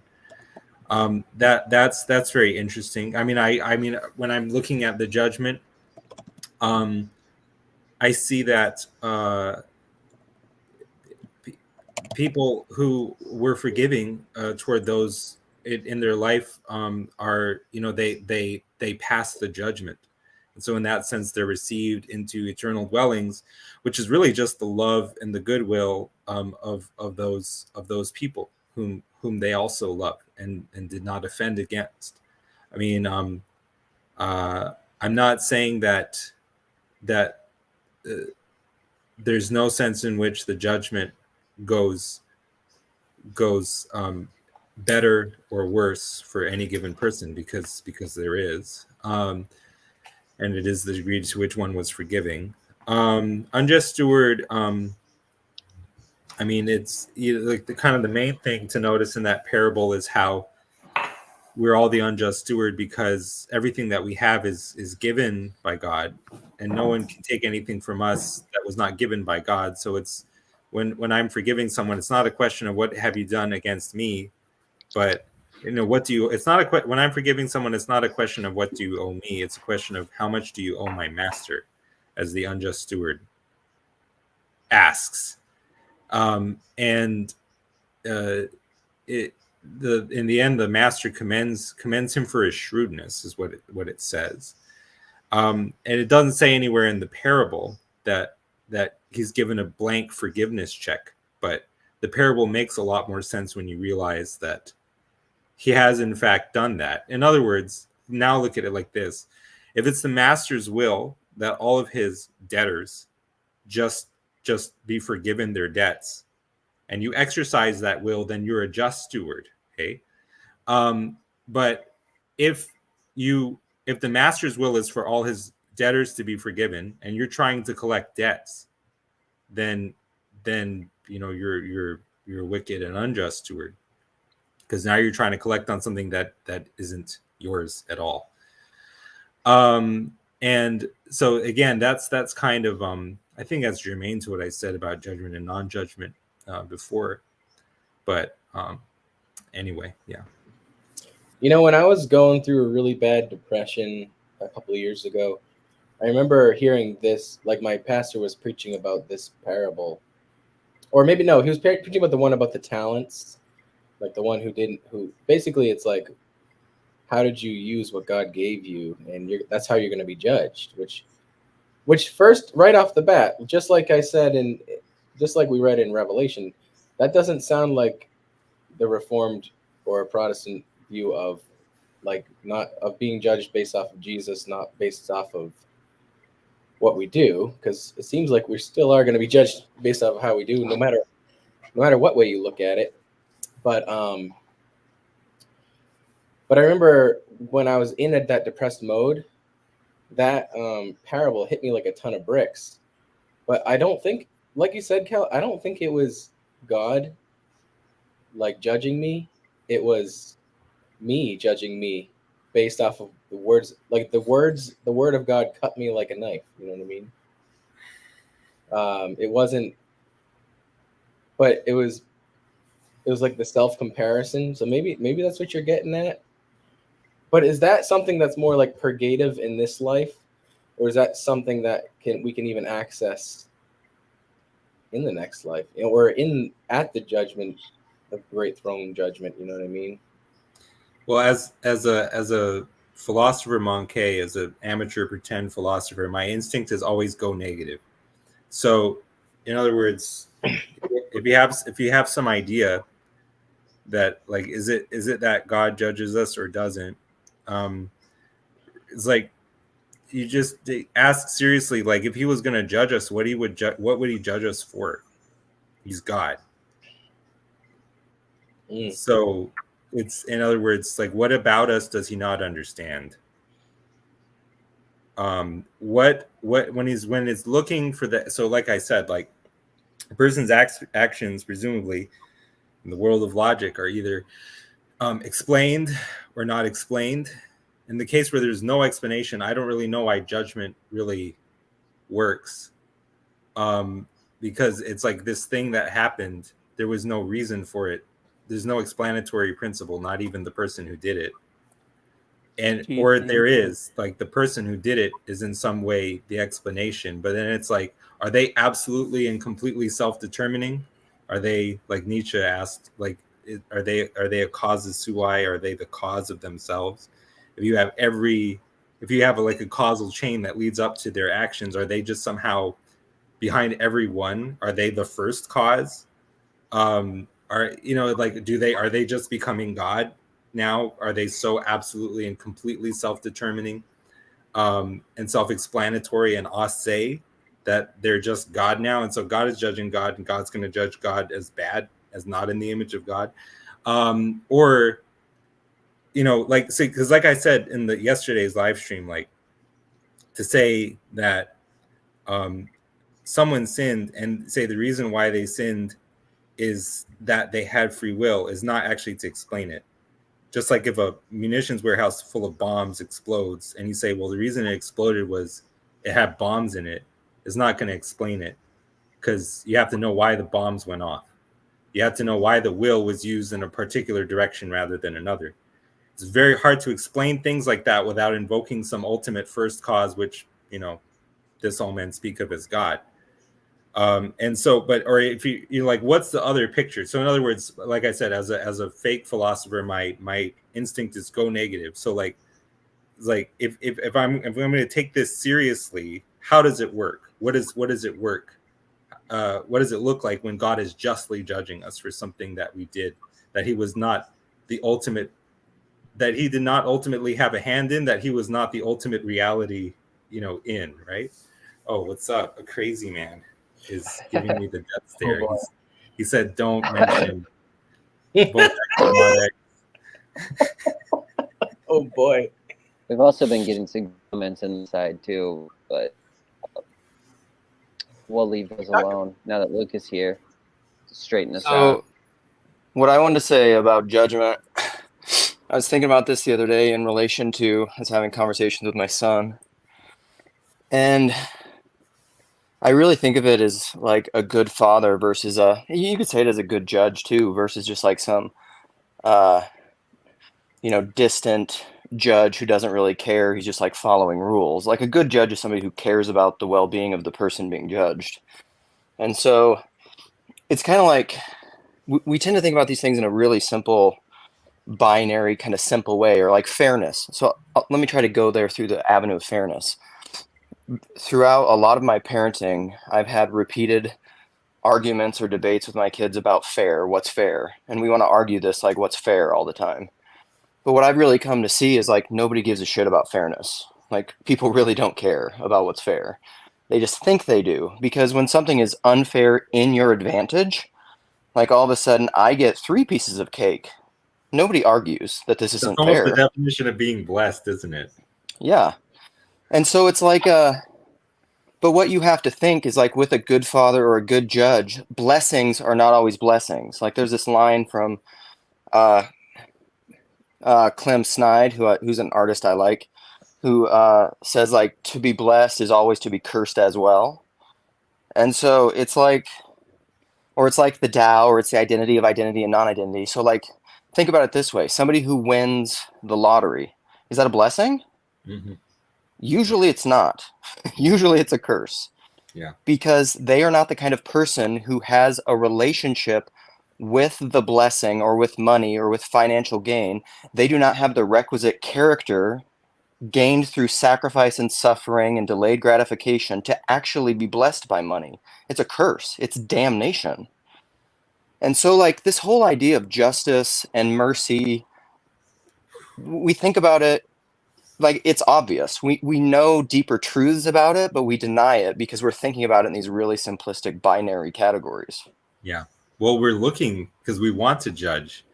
We either want to have some loser group to be defined against, or maybe in an even deeper Rolensian, Lacanian way, we want to judge ourselves, right? Yeah. And I would say where I've gotten is like even that is a blessing. Even that is a blessing if you can zoom out far enough, because like indeed, amen. Paul, that's right. PVK has been saying this a lot recently.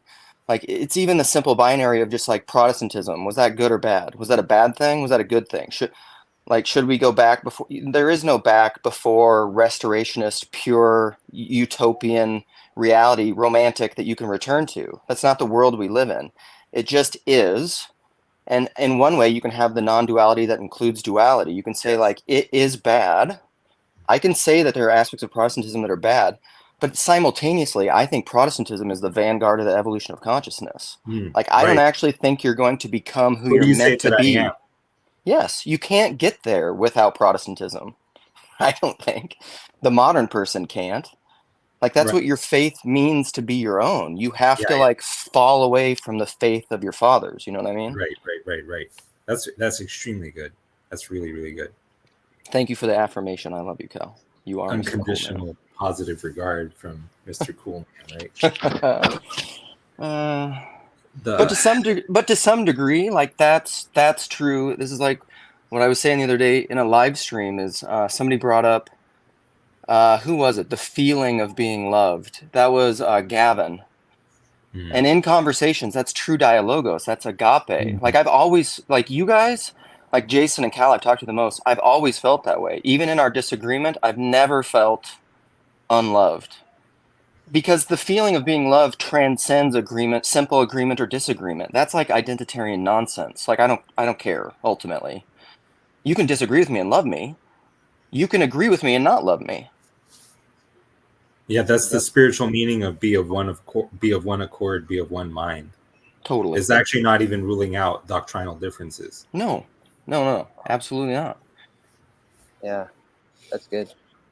We're not all the eyes. We're not all the stomachs. We're not all the feet. Yeah. Maybe our doctrinal differences are what actually make us the whole body. The body. Amen. Yeah, that's I like that. I like that perspective, to be honest, because otherwise it's like God is a clown. His providence isn't doing anything. Like let's get that sweet NPR voice of Craig in here. Yeah. Let's get a 6'6" Yeti to make a cryptozoological appearance and finally put paid to all the skeptics, the doubters about Bigfoot. What are your thoughts, Craig? I'm assuming Craig is frozen because he's not reacting to my funny comments. Actually he's there, but he's just being stone-faced. He's deep, much like a Bigfoot will just intimidatingly stare at. See, frozen. No one can resist my humor. You guys are all, what I've realized, so Craig is super tall. I know Cal is taller than me, and Jason, I've learned, is tall. Somewhat tall. You're over 6 foot, right? Jason is actually a pretty strapping, strong-looking dude when you meet him in real life. I think I'm looking like about maybe 6 foot, 5'11", somewhere on there. Really? But Craig is taller than. See, I always imagined you like a hobbit, Jason. I wish. Oh man, that'd be nice. I always wanted to be small because I've always, even when I was little, I was like, if it's small, I could just get into more places. You know, I don't know why I thought that would be fun, but I'm built like a tall hobbit. Like I'm a took. Luke is built like Mike Tyson. Yeah.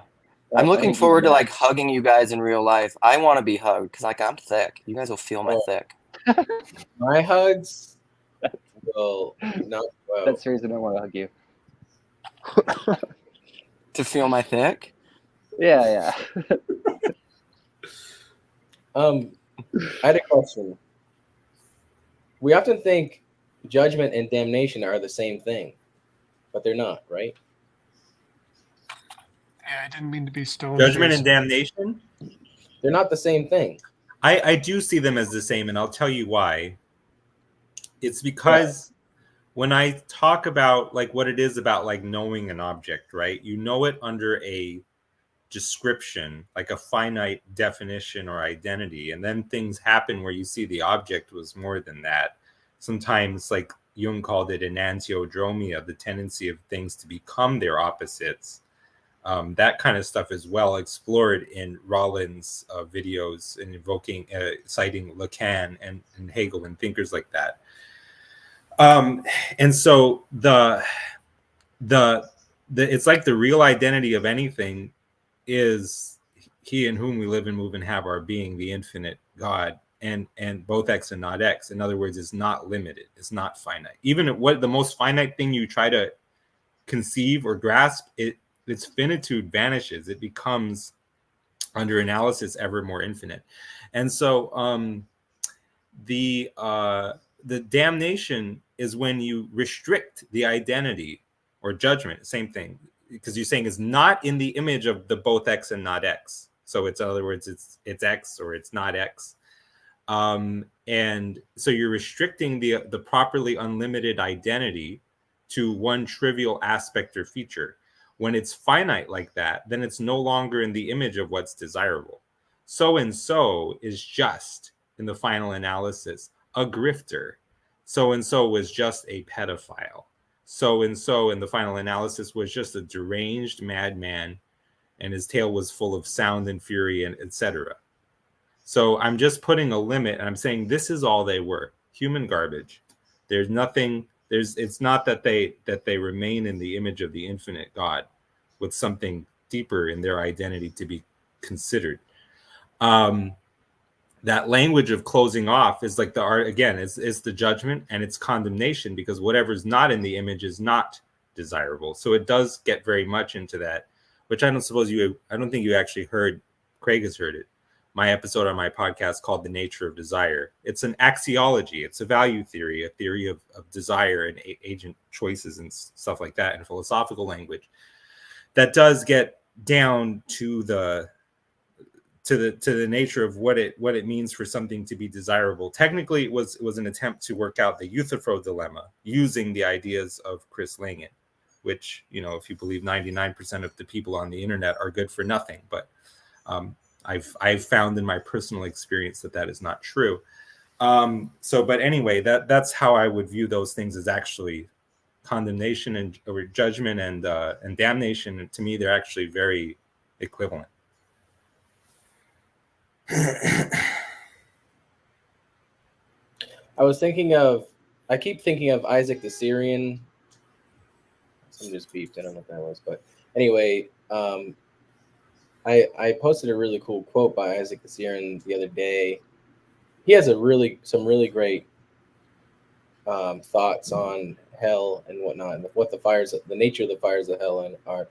And basically what he says is that it's essentially what you're saying, Cal, is that like the fires of hell are like a self-judgment, because it's the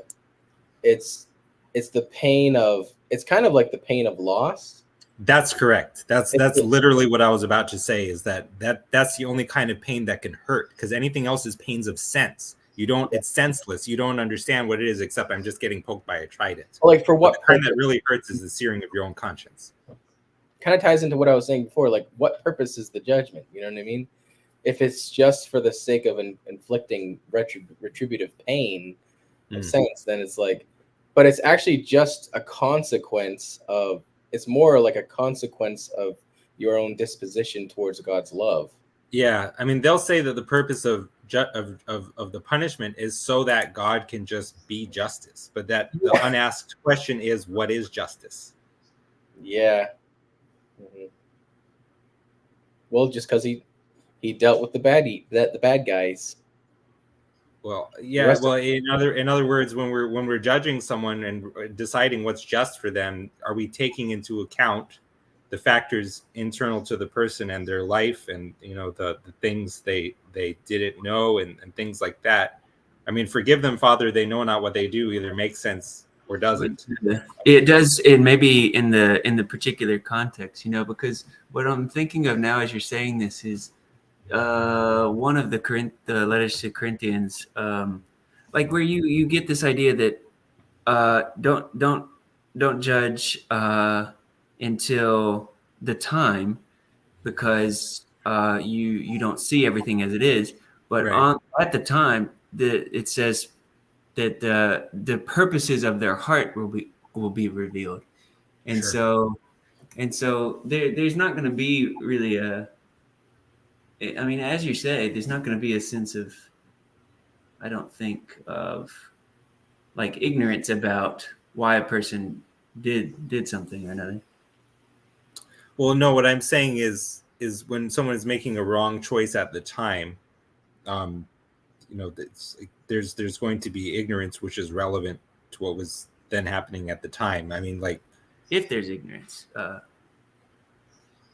If there's ignorance, that's relevant, right? let's assume that everybody except Jesus crucifiers was not ignorant. No, but let's not assume that only Jesus that group of people that because I think even Peter references that situation in his sermon in Acts when he's like, if you had known what you were doing, you wouldn't have crucified the Lord. So I do think it is a little more specific, but I don't know. Well, I mean, that's the thing, is when you get into the nature of evil, and it's either going to be bad for you in the longest of time frames or not. If it's not, then that kind of, it leads to a game theory where some people really, like, they achieve the maximum of their utility function or whatever by doing something evil. And you can say, why are they being evil? It's so bad for everyone. The reason why they're doing it is that that's actually their payout maximum. And so there's no objective morality anymore, because what's right or wrong depends entirely on who you are, because over the longest of time frames you can keep sinning and sinning and it will never go badly for you. Or it's the case that a sin pattern has intrinsic consequences that redound to your own destruction.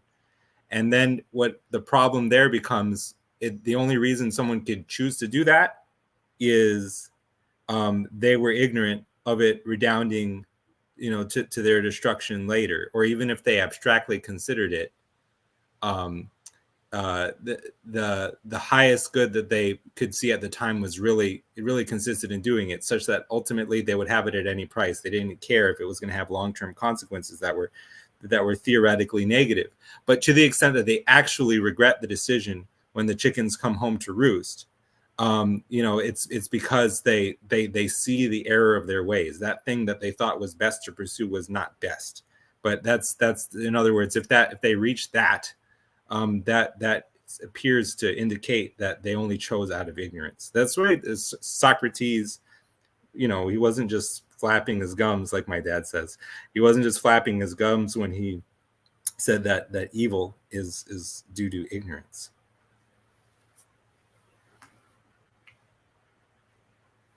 I thought yeah. Can you fully know the truth and yet choose against it? I would suggest no. You always choose the highest good that you can conceive of. That's why you choose it. If you're not able to, because it's a decision theory. Like, if you have to be able to explain why people make the decisions that they do, and the reason is presumably it was the best thing they saw to do. If you say that someone chose to do something, but that he thought it was best is not the reason he chose it, the question becomes, what was the reason he chose it? And it becomes impossible to specify any other kind of reason. I'm thinking of like a heroin addict, for example, on the street. Like, they know that what they're doing is killing them, but like they have no choice. They're enslaved. You know what I mean? So like I feel like maybe you can philosophically or even mentally know truth, but even choose against it because your flesh is too strong and the spirit's not strong in you. You know what I mean? Well, it's not that what you choose. So in other words, when you have two choices, it's not like, so I have two choices and I choose A in favor of B. It's not like B is completely valueless or not acknowledged by me to have any value. So in other words, at the time that the person who's choosing heroin chooses heroin instead of having a sober and drug-free life, it's not like the idea of having a sober and drug-free life has no appeal to them. On the contrary, it does sting to forego that. It does cause them internal tension. But I'm saying, unless it is the case that the highest good that they can conceive is what they choose, I don't understand how I'm going to explain why they choose what they choose. Presumably the answer is they chose what they saw as being in their best interest. If that is not the reason why they chose, I don't know what could be the reason. Let's think about the two. I know you've had to explain this, a dozen times, Cal. Let's think about two. Is there such a thing as a a consequence. And I'm not talking about fairness. I'm just talking about is reality built in such a way that an action results in a consequence? Yeah. And so, how much does our intention really figure into that? Well, I mean, if you have someone who if you know if you have a case where somebody on the job, they just did a routine aspect of their job, but due to some malfunction that they weren't aware of and which they had no part in, that spelled the destruction of the factory where they were working. Yes, his action did have the consequence of that, but we're not really holding him accountable for criminal negligence. That gets to something, and you can keep going, but that gets to something that I flagged in my brain earlier, but wanted to come back to and didn't find the time for it, which was, I wonder how much of this judgment image that we're given is intended to be taken as a literal judgment, or with all the particularities of a judgment in our courts as we understand it, et cetera, or if it's just a helpful image to get us to understand action consequence kind of thing. I think the answer is probably both, because I mean it bears on the question of sort of like, how do you see yourself? How do you think God sees you? How does God actually see you? But it also bears on like kind of learning the ropes of this existence.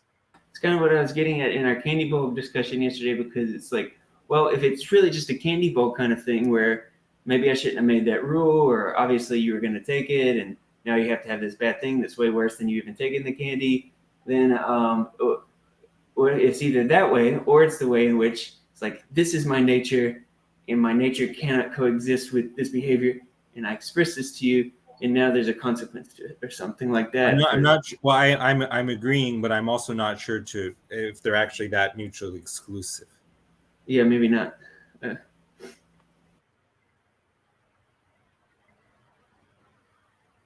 Yeah, but that analogy, to work back into that, we would have to be careful about that, because there's deeper dimensions to that. We didn't go as deeply into that as we could have. Something I got curious about as the conversation was going on yesterday or earlier today, Cal, you said that anything you examine is increasingly apparently infinite. And you were talking about something concrete, presumably. It seemed like you were talking about a person or an object. And I was curious if that model includes what you'd call objects only, or if you'd say that that's true of all categories. I think it's true of every, what you would call, in the loosest possible sense, identity. Person, place, thing, process. That's why I use the word identity so much, but I'm not really per se doing identity politics, you know. But that actually is a usage that it comes from Langen, or is inspired by Langen. So are there types of categories that you would exclude from identities? No, because it's supposed to be that broad, you know.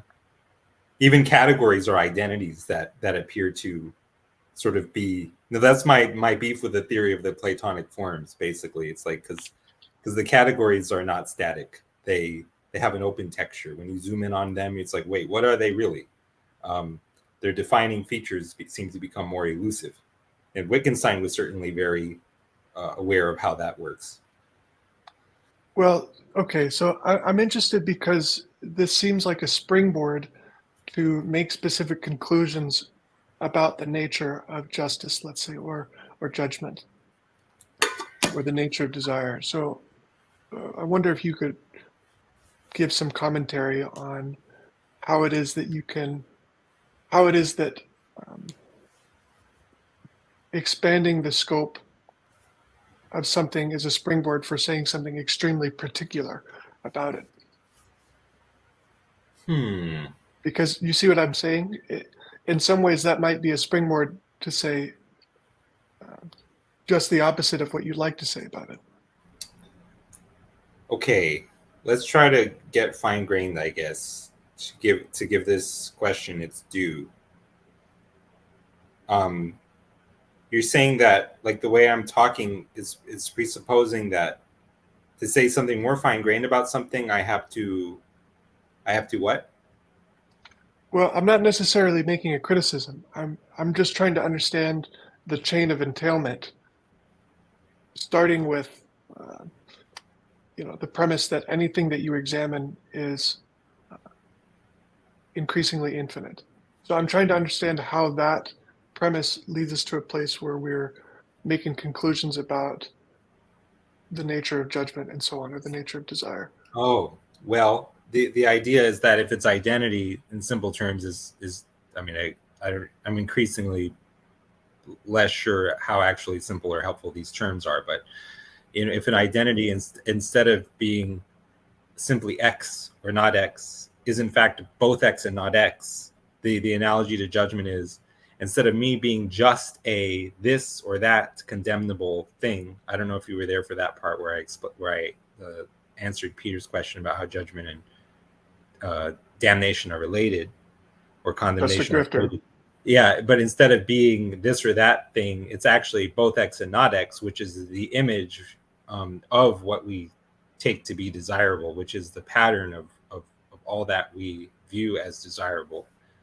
Then that is, like moving from judgment to exoneration / exaltation. I'd be curious how it seems to me that this thing opens you up to a kind of thing where you say, for such and such reasons, judgment is essentially self-judgment. But what I mean is, you seem to be able to get to a place where you say, well, judgment is also not self-judgment. Say more. Well, there's this thematic move, it seems, in this line of argument where you say, well, categories aren't finite. Things are also their opposites. And that seems to perhaps be an opportunity to shoot yourself in the foot, for at least, or an opportunity for any objector to come and say, well, why is it invalid for me to just say whatever you say about judgment is also the antithesis is also true. Right. Very good. So we're talking about, like how it's like there's a road of logic to contradiction, so to speak. And if contradiction is not absolutely unallowable, in fact, it's necessary, but at the end. If it comes too early, so to speak, then we have a problem. So it's like as we're starting down the road, we have to kind of do what Russell and friends found it necessary to do: appreciate when statements are reflexive, and just appreciate like the reflexivity of certain statements. And so, what we're talking about are like essentially like second order or nth order statements here, right? But and so it's leading to a paradox like of the form where like the only absolute is that everything is relative. But wait, isn't that non-relative? So isn't it breaking its own rule? So there's a question here of what is the kind of rule that can survive its own judgment, which is another way to answer the question, well, what is the nature of ultimate reality, right? Because ultimate reality, insofar as it's unary, and the essence of reality is one, it is like taking the form of like this self-applicable description or rule, to the extent that it's one, and that, on the road of logic at least appears to be a requirement for reality theory, again, like the essence of reality being unity. And so it's going to lead to a contradiction, but hopefully in the right place. And it's going to lead to a conception of the unlimited, which is itself always open to it's not like I can set down in precise encapsulable form like the exhaustive verbal description of God and sort of set that loose in my propositional logic. Because whatever I do that, like if I say God is he who of whom there are no first order limits, then I made a second order limit about God, right? I mean, if I say that God has absolutely no limits, not even second order limits, I've inadvertently placed a third order limit on God.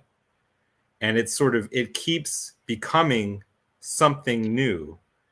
And that's a feature, not a bug. Reality to be real and to keep incorporating like reflexive type observations within it has to be capable of that endlessly generative potential. I'm sorry, is that too obscure or is that too not helpful? It's like, it's helpful.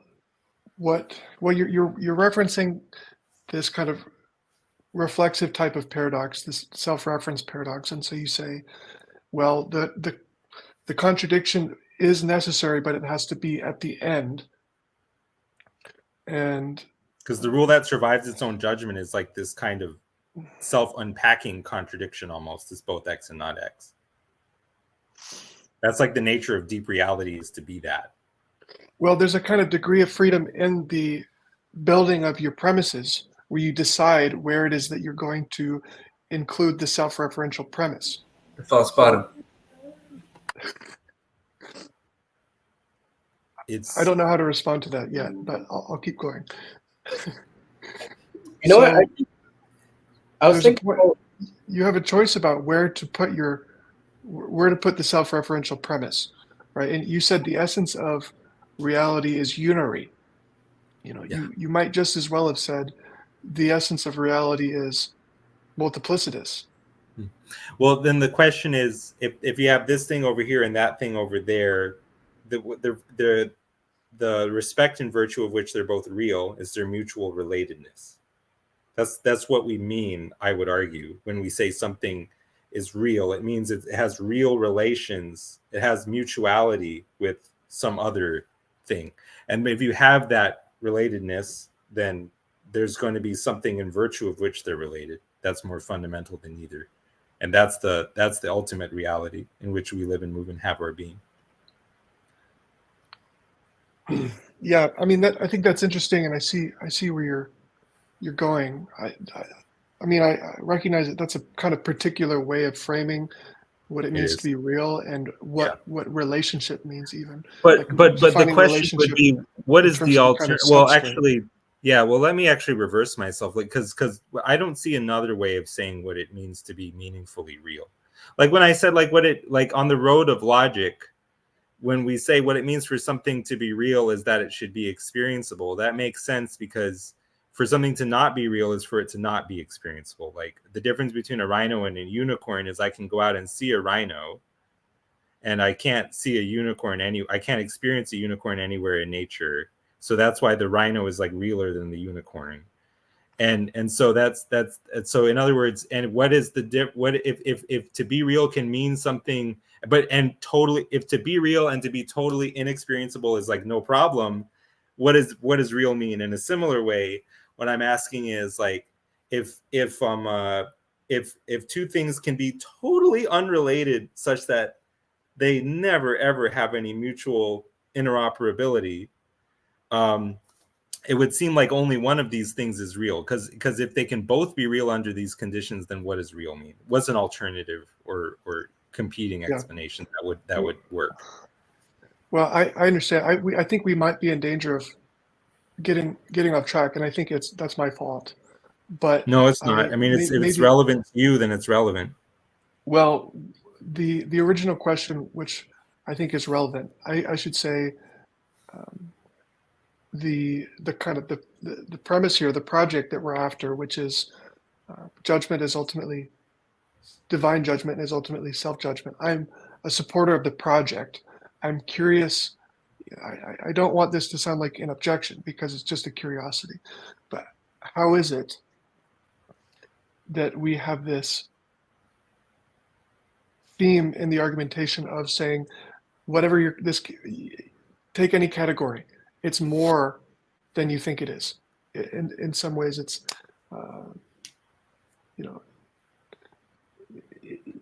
it's a move that kind of reduces our confidence about the meaning of any category or the limits of any category. And then later down the chain of argumentation, we say divine judgment is ultimately self-judgment. I'm curious if there's some kind of defense mechanism in here that protects me from saying, but divine judgment is ultimately not self-judgment, because we've taken apart the boundaries of our categories to get here. Well, okay, so I mean, let me see how helpful this is. Number one, I mean, the ultimacy of God that we have in view. So like, okay, so like we have distinctions that's within underlying unity, and God has features of being transcendent and of being immanent. And so where the transcendent maps onto the distinction, the immanence maps onto the underlying unity, right? And so we're talking about ultimate reality. We're talking about what is most fundamental. And what's most fundamental in this picture is actually the unity, not the distinction.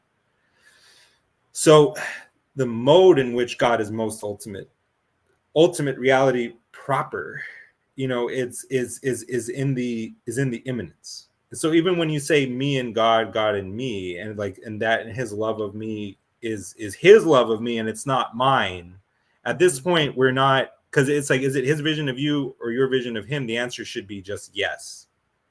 It should be at a point of like complete unity, which is really what we're made to seek, the unity with the beloved, total mutual union between knower and known.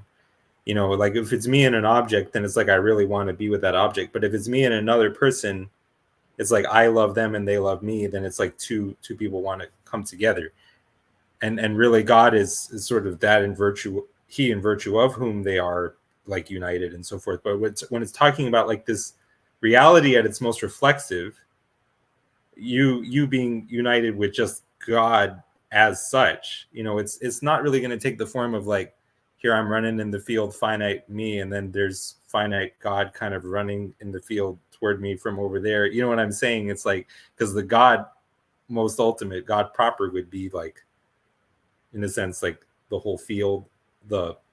It would be one experience, not some situation from two different perspectives. And so like that's one thing I'll say. The other thing is because I'm trying to keep the question in view. That adds a lot of relevant texture. Okay. I think you said that something to the effect of the fundamental. Let's say God is both transcendent and immanent, but the more fundamental aspect is the immanent. Is that something that you said, or just something? Okay. Yeah, I have had ever more occasion to say that. And that's why I kind of perversely do not disassociate myself from the label of pantheism, because I think out of panentheism and pantheism gets the emphasis right. And they're sort of notoriously difficult to distinguish. Like if you read like the paper of Dr. Ryan T. Mullins talking about trying to differentiate panentheism from classical theism and pantheism, turns out to like not really be much of an obvious way to do that. But they just want to say, well, we just want a model where God is understood both to be immanent and transcendent. But I'm even questioning, like, if we're acknowledging both, which is more ultimate? And given the understanding of God as ultimate reality, it's like we should be kind of actually focusing more on the whatever one has greater ultimacy or fundamentality. The essence of reality being unity again. Right. That introduces a really interesting character that I didn't recognize before to the the system, let's say, because let's say I have a pen, and like you say before, there's an infinite amount of things I can say about this pen, but if we believe that some aspects or qualities are more fundamental, then we have a situation where we have an increasingly irrelevant or less fundamental, a list that becomes that contains aspects of the pen that are increasingly less fundamental. Yeah. And so Yeah. So It's like that's I mean reality has that's an a super internal interesting. selection criterion by which it winnows things out and zooms in on what's most important. So anyway, I think that was a really good way of approaching that question, and I think it has interesting consequences. Right. I'll probably drop this line of questioning. And I appreciate I also want to say that I don't take any personal credit for the answer to it, because I just learned it. I literally just learned it from somebody else. That was Chris Langan. Because like before I read Langan, I was he awoke me from my dogmatic slumbers, let's say, because I was just a garden variety atheist basically. I was just beginning to have certain like it was like almost total materialism, like so. I want to hear about Jason's and the answers that I'm giving are totally like, if you understand how Langan thinks, it's totally me just trying to mirror his form, at least when it comes to the technical side of this stuff. And you got to get into like God's nature and character. He and I would certainly seem to disagree, and I'm giving answers that are different. But when you're talking about these kind of more technical kind of questions that you're asking, then I'm just totally just trying to mirror him. So consider that credit duly given. Yes. Jason, Jason, what's on your mind? Well, I was just going to ask you guys more about I was going to ask Cal as well. He left. Hopefully he's still listening. What? You're asking what my question is. Everybody goes away. The nature of the election is what Cal was talking about in when you brought up the pen.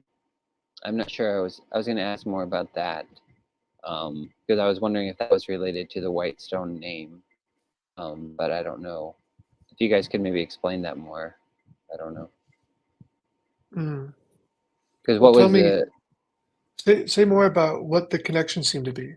To be honest, I was kind of, when you guys were going back and forth, I probably wasn't paying attention as much as I should have been. I'm not sure it's keeping up as well.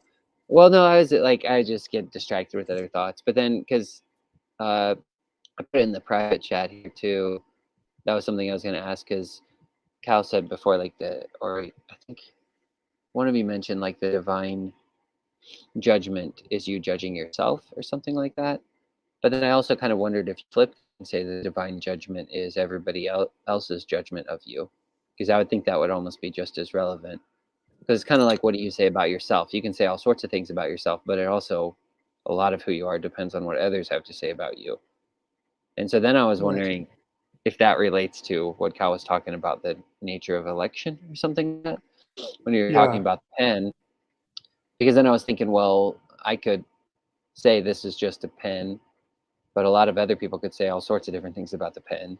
And then the pen could say things about itself. If you're just like studying it, trying to understand what a pen is, say you've never encountered a pen before and you're studying it, then the pen would be basically telling you about itself as you're studying it. So all these things are coming into play. And I guess that's what I was kind of wondering about, if the Whitestone name, I don't even know much about the Whitestone name. Luke Thompson mentions it. I think he's got a deeper understanding than I do about it. But I don't know if the Whitestone name is like particular or if it's something universal.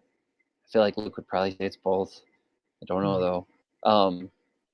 But because I usually think about, in Ecclesiastes, it says whatever one is, he has been named already, and it is known that he is Adam or man. So there's a weird way we all have one name already, but I don't know if that's the same as the Whitestone name. So I guess that was just kind of my curiosity, was just the whole nature of election thing, because it almost seemed like Cal was saying it almost becomes more particular in that way, and different people can say different things, and it almost kind of refers your name to something more particular. But I have no idea.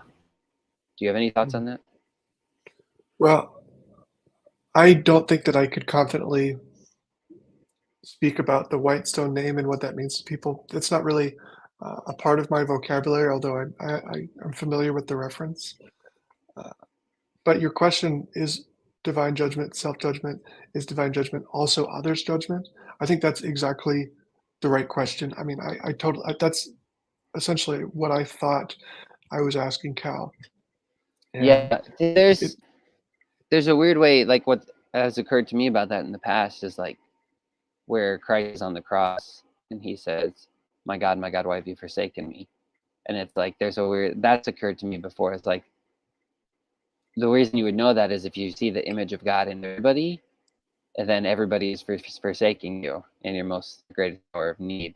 It's like just the fact that humanity is forsaking him allows him to say that, because he sees everybody else, like everybody else's judgment of me is you're forsaken, you're cast out. And so with seeing God in them, he's able to determine God is forsaking me, or God must be, because these people Right. are made in the image Yeah. of God. So I don't know. Yeah, say more though about that. Well, that's a really good point. That's a really good point.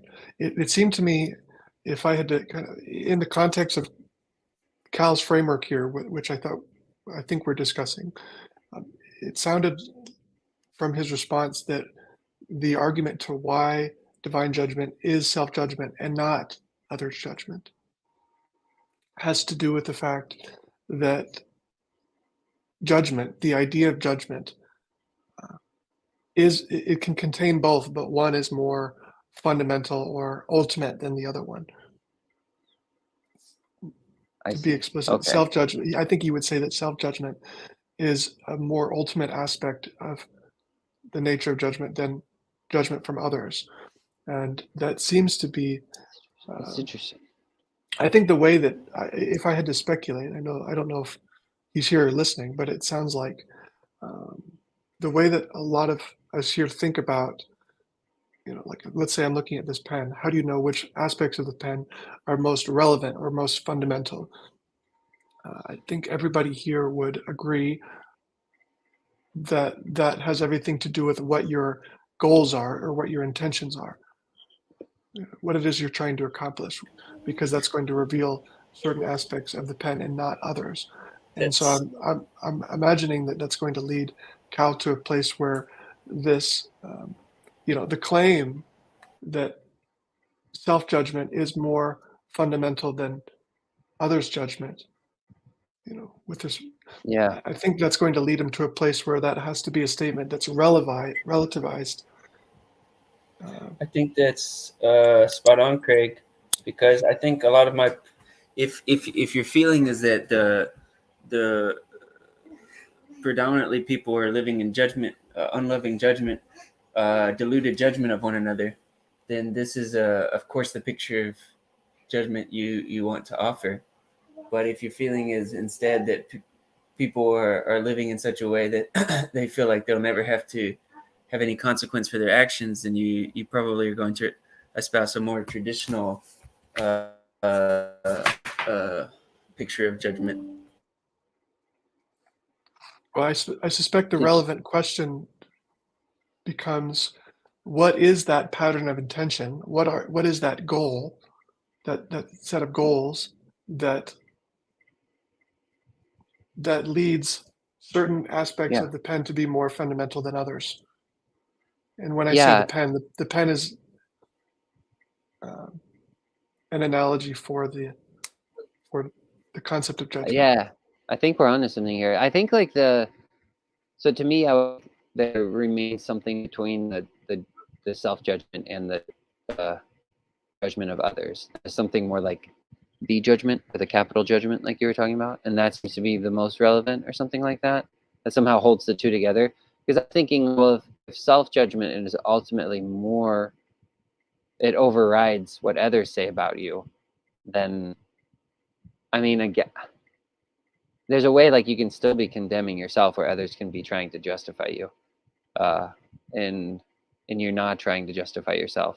And there's a way like you could be trying to justify yourself while others are condemning you. And so there seems to be like some more fundamental judgment.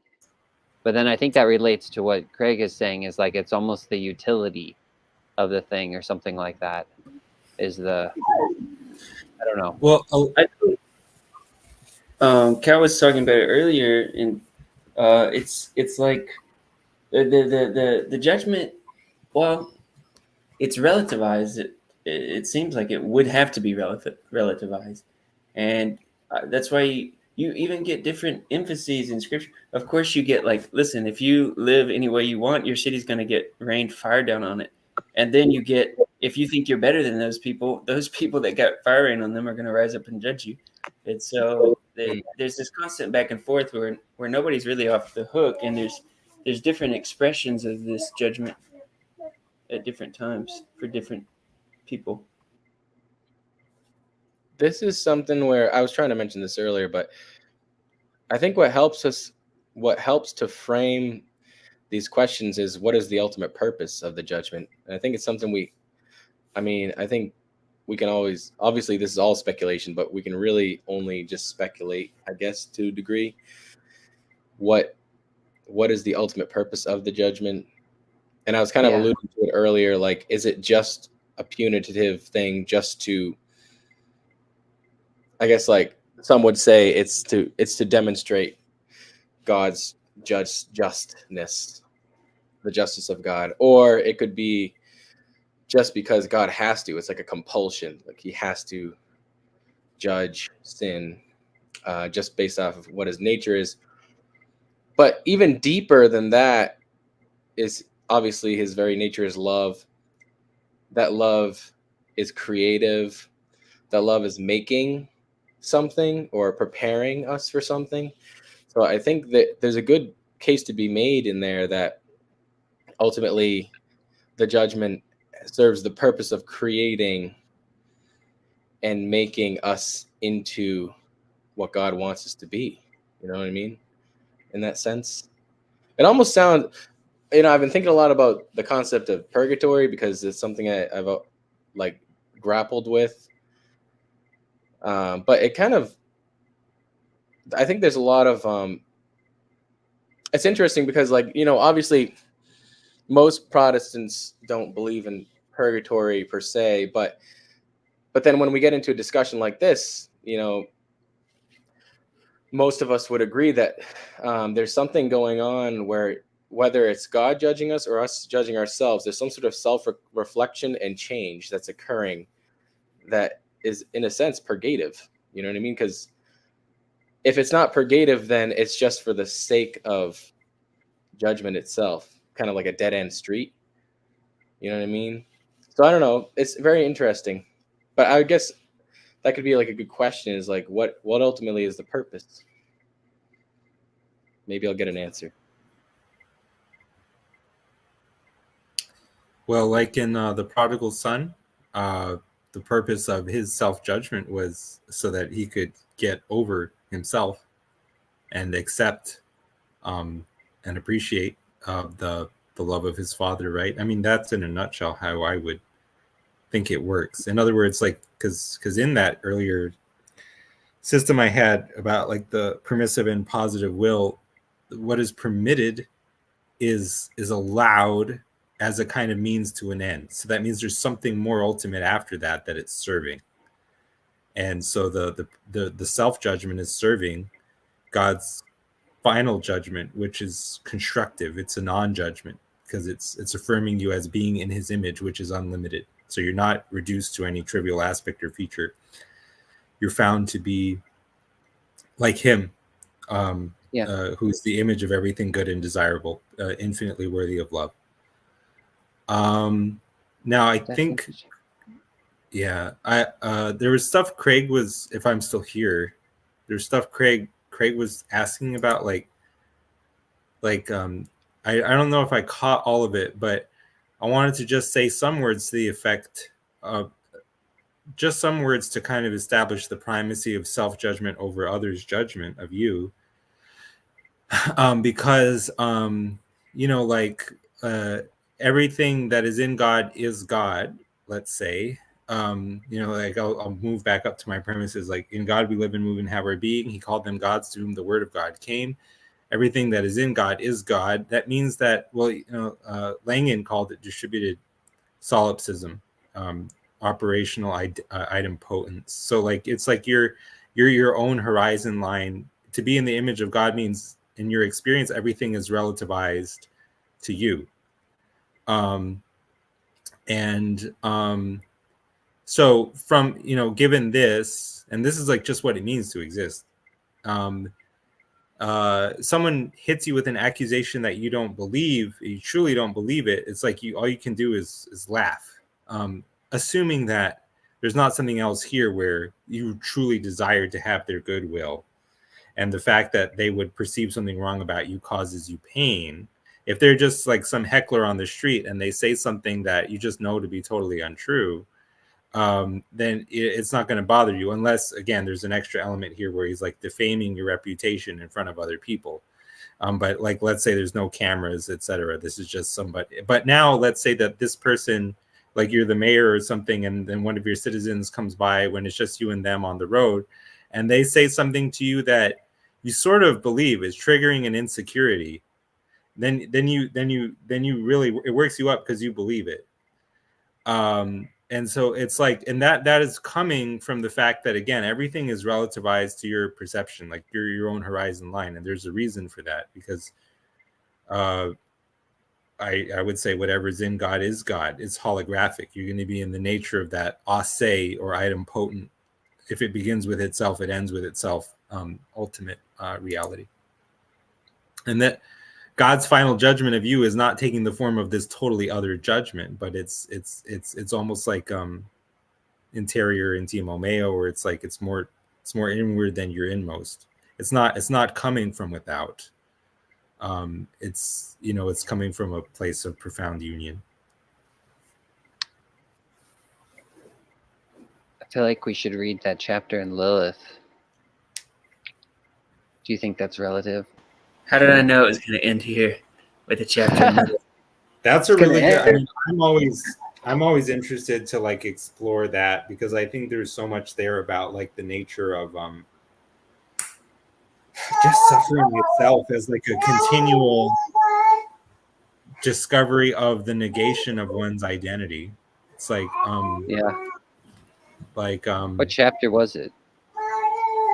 Let me see. Was that night? I think it was that night. Yeah, that's it. Do you want me to read it, or do you want to read it? You please read it. Let me see if I can figure out how to present share screen. There. While you're doing that, Share. are we agreed that this is a wombat, or are we still up in the air?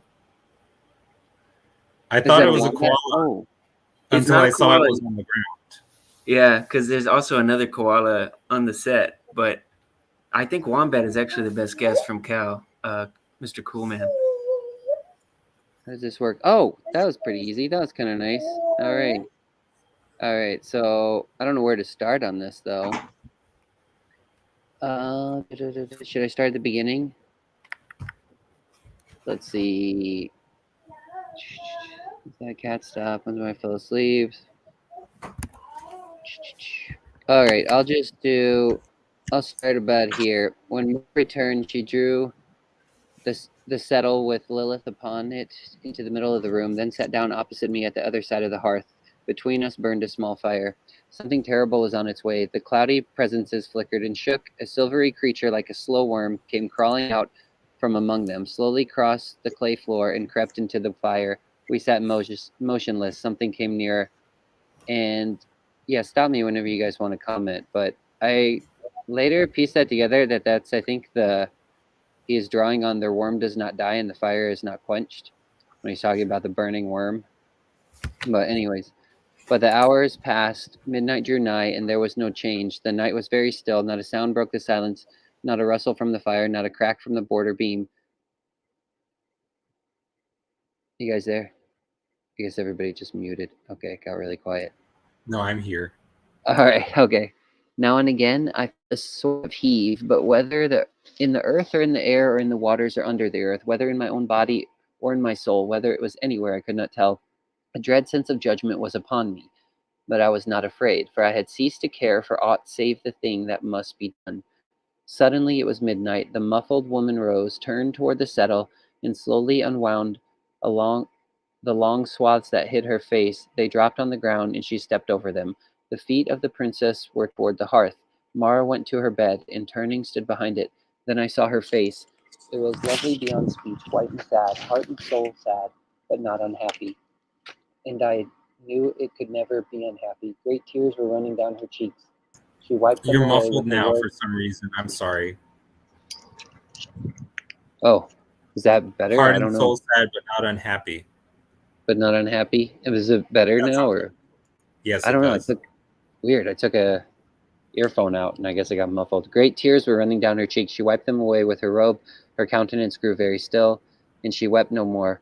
But for the pity in every line of her expression, she would have seemed severe. She laid her hand on the head of the princess, on the hair that grew low on the forehead, stooping, breathed on the sallow brow. The body shuddered. Will you turn away from the wicked things you have been doing for so long? Said Mara gently. The princess did not answer. Mara put the question again in the same soft, inviting tone.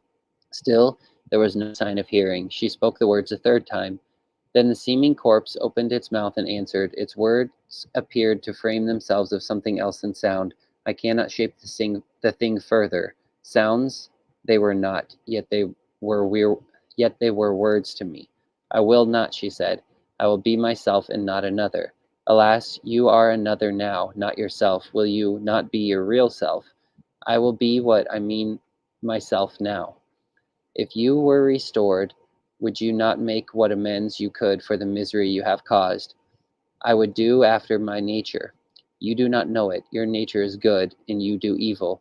I will do as myself pleases, as myself desires. You will do as the shadow overshadowing yourself inclines you. I will do what I will do. You have killed your daughter, Lilith. I have killed thousands. She is my own. She was never yours as you are another's. I am another's, I am my own, and my daughter is mine. Then alas, your hour is come. I care not. I am what I am. No one can take from me myself. You are not the self you imagine. So long as I feel myself, what it pleases me to think myself, I care not. I am content to be myself what I would be. To be to myself what I would be. What I choose to seem to myself makes me what I am. My own thoughts make me me. My own thought of myself is me. Another shall not make me, but another has made you and can compel you to see what you have made yourself. You will not be able much longer to look to yourself anything but what he sees you. You will not much longer have satisfaction in the thought of yourself. At this moment you are aware of the coming change. No one ever made me. I defy that power to unmake me from a free woman. You are his slave, and I defy you. You may be able to torture me, I do not know, but you shall not compel me to anything against my will. Such a compulsion would be without value, but there is a light that goes deeper than the will, a light that lights up the darkness behind it. That light can change your will, can make it truly yours and not another's, not the shadow's. Into the created can pour itself the creating will, and so redeem it. That light shall not enter me. I hate it. Begone, slave. I am no slave, for I love that light and will, with the deeper will which created mine. There is no slave but the creature that wills against its creator. Who is a slave but her who cries, I am free, yet cannot cease to exist? You speak foolishness from a cowering heart. You imagine me given over to you. I defy you. I hold myself against you. What I choose to be, you cannot change. I will not be what you think me of me, what you say I am. I am sorry you must suffer, but be free. She alone is free who would make me free. She loves not freedom who would enslave. She is herself a slave. Every life, every will, every heart that came within your ken, you have sought to subdue. You are the slave of every slave you have made, such a slave that you do not know it. See your own self. She took her hand from the head of the princess and went 2 backward paces from her. So should I? Where's the part I'm looking for? I feel like that was somewhat related to the part, Like but the outer dark, but I mean, there's already incredibly much here that is worthy of note. I mean, this is the most sophisticated writing that I've seen that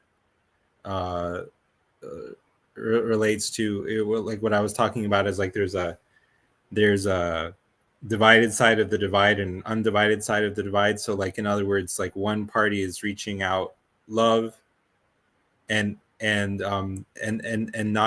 not condemning the other person, and the other one is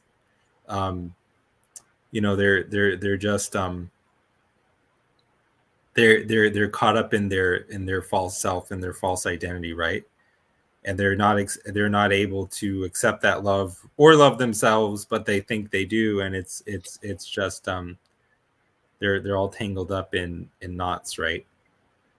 And it's incredible writing, and talking about like the kind of the intrinsic consequences of sin rather than, well, it just because I'm happen to be in this fire that's why I'm suffering. But if the fire were taken away, I would just go right back to sinning, and it would be a lot of fun because sin is intrinsically fun. It just happens to not be fun.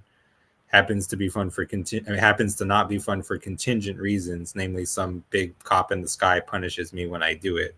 So like, that this writing is really getting how the punishment of sin, what makes it bad is its intrinsic consequences. I mean, it's just it's spectacular. I can keep reading if you guys want me to. I just don't know if it's boring or not. Should I keep going? It doesn't look like it's extremely long. I'm probably. I don't think you can ever really pay too much attention to George MacDonald or study him enough. So I'm not going to say no. I mean, I'm getting something out of this for sure. Vote. Should I keep going, guys? Yes? No? Thumbs up, thumbs down? Okay, all right. I'll keep going. All right, so it says, she took her hand from the head of the princess and went 2 paces. A soundless presence as of a roaring flame possessed the house. The same, I presume, that was to the children a silent wind. Involuntary, I turned to the hearth. Its fire was a still small, moveless glow, but I saw the worm thing come creeping out, white hot, vivid as incandescent silver, the live heart of essential fire. Along the floor it crawled toward the settle, going very slow, yet more slowly it crept upon it and laid itself as unwilling to go further at the feet of the princess. I rose and stole nearer. Mara stood motionless, as one that waits an event foreknown. The shining thing crawled on to a bare, bony foot. It showed no suffering, neither was the settle scorched where the worm had lain. Slowly, very slowly, it crept along her robe until it reached her bosom, where it disappeared among the folds.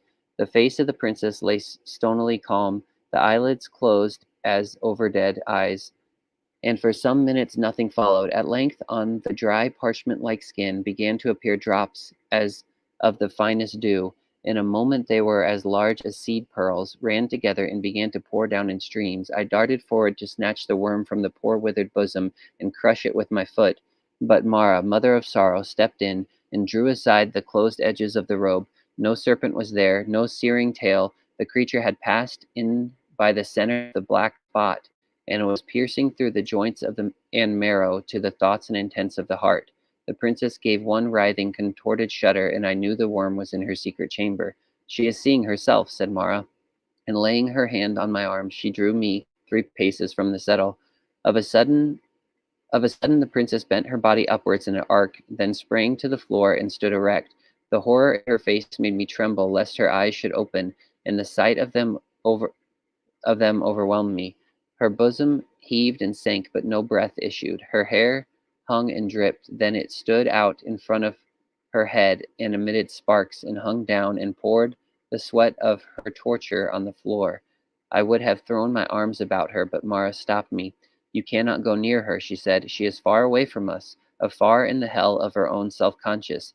The central fire of the universe is radiating into her the knowledge of good and evil, the knowledge of what she is. She sees at last the good she is not, the evil she is. She knows that she is herself the fire in which she is burning, but she does not know that the light of life is the heart of that fire.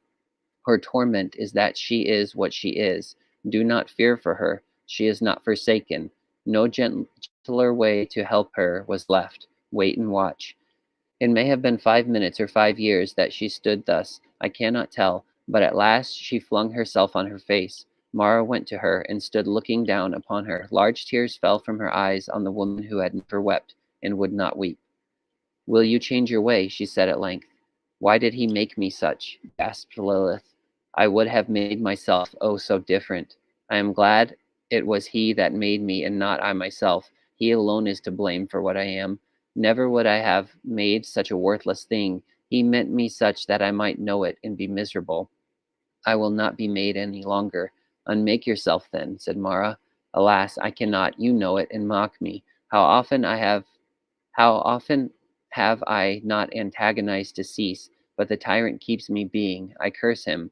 Now let him kill me." The words came in jets as from a dying fountain. He had not made you," said Mara gently and slowly. "You could not even hate him, but he did not make you such. You have made yourself what you are. Be of better cheer. He can remake you." "I will not be remade." "He will not change you. He will only restore you to what you were. I will not be aught of his making." "Are you not willing to have that set right which you have set wrong?" She lay silent. Her suffering seemed abated. "If you are willing, put yourself again on the settle." "I will not," she answered, forcing the words through her clenched teeth. A wind seemed to wake inside the house, blowing without sound or impact, and the water began to rise and lap in its ripples, no sob in its swell. It was cold, but it did not benumb. Unseen and noiseless it came. It smote no sense in me, yet I knew it rising.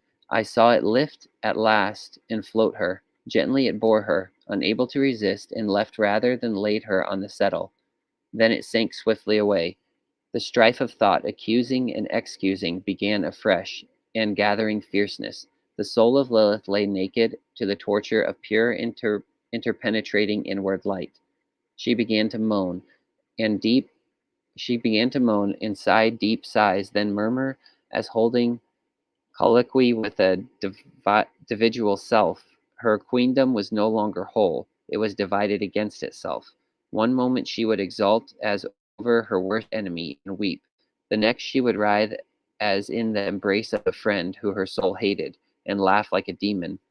At length she began what seemed a tale about herself in a language so strange and in forms so shadowy that I could but here and there understand a little. Yet the language seemed the primeval shape of one I knew well, and the forms to belong to dreams which had once been mine, but refused to be recalled. The tale appeared now and then to touch upon things that Adam had read from the disparted manuscript, and often to make allusion to influences and forces, vices too, I could not help suspecting, with which I was unacquainted. She ceased, and again came the horror in her hair, and the sparking and flowing alternate. I sent a beseeching look to Mara.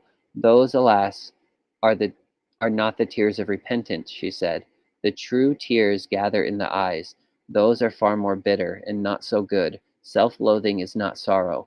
Yet it is good, for it marks a step in the way home, and in the Father's arms the prodigal forgets the self he abominates. Once with his Father, he is to himself of no more account. It will be so with her." She went nearer and said, "Will you restore that which you have wrongfully taken?" "I have taken nothing," answered the princess, forcing out the words in spite of the pain, "that I had not the right to take. My power to my power to take manifests my right." Mara left her. Gradually my soul grew aware of an invisible darkness, a something more terrible than aught that had yet made itself felt, a horrible nothingness, a negation positive enfolded her, the border of its being that was yet no being, touched me, and for one ghastly instant I seemed alone with death absolute. It was not the absence of everything I felt, but the presence of nothing. The princess dashed herself from the settle to the floor with an exceeding great and bitter cry. It was the recoil of being from annihilation. "For pity's sake," she shrieked, "tear my heart out, but let me live." With that there fell upon her, and upon us also who watched with her, the perfect calm as of a summer night. Suffering had all but reached the brim of her life's cup, and a hand had emptied it. She raised her head, half rose, and looked around her.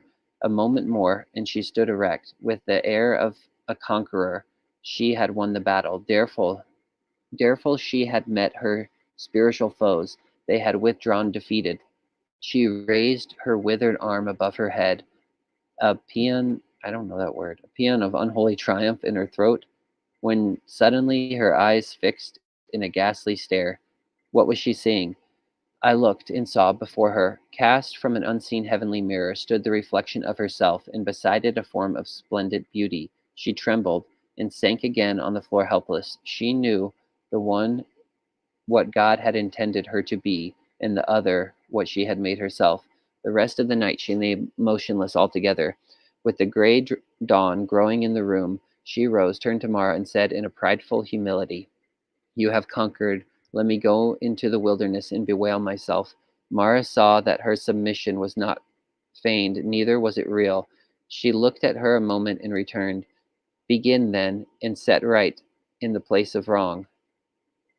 "I know not how," she replied, with the look of one who first saw and feared the answer. "Open thy hand, and let that which is in it go." A fierce refusal seemed to struggle for passage, but she kept it prison. "I cannot," she said. "I have no longer the power. Open it for me." She held out the offended hand. It was more a paw than a hand. It seemed to me plain that she could not open it. Mara did not even look at it. "You must open it yourself," she said quietly. "I have told you I cannot." "You can if you will, not indeed at once, but by persistent effort. What you have done, you do not yet wish undone. You do not yet intend to undo." "You think so, I dare say," rejoined the princess with a flash of insolence, "but I know that I cannot open my hand. I know you better than you know yourself, and I know you can. You have often opened it a little way. Without trouble and pain, you cannot open it quite, but you can open it.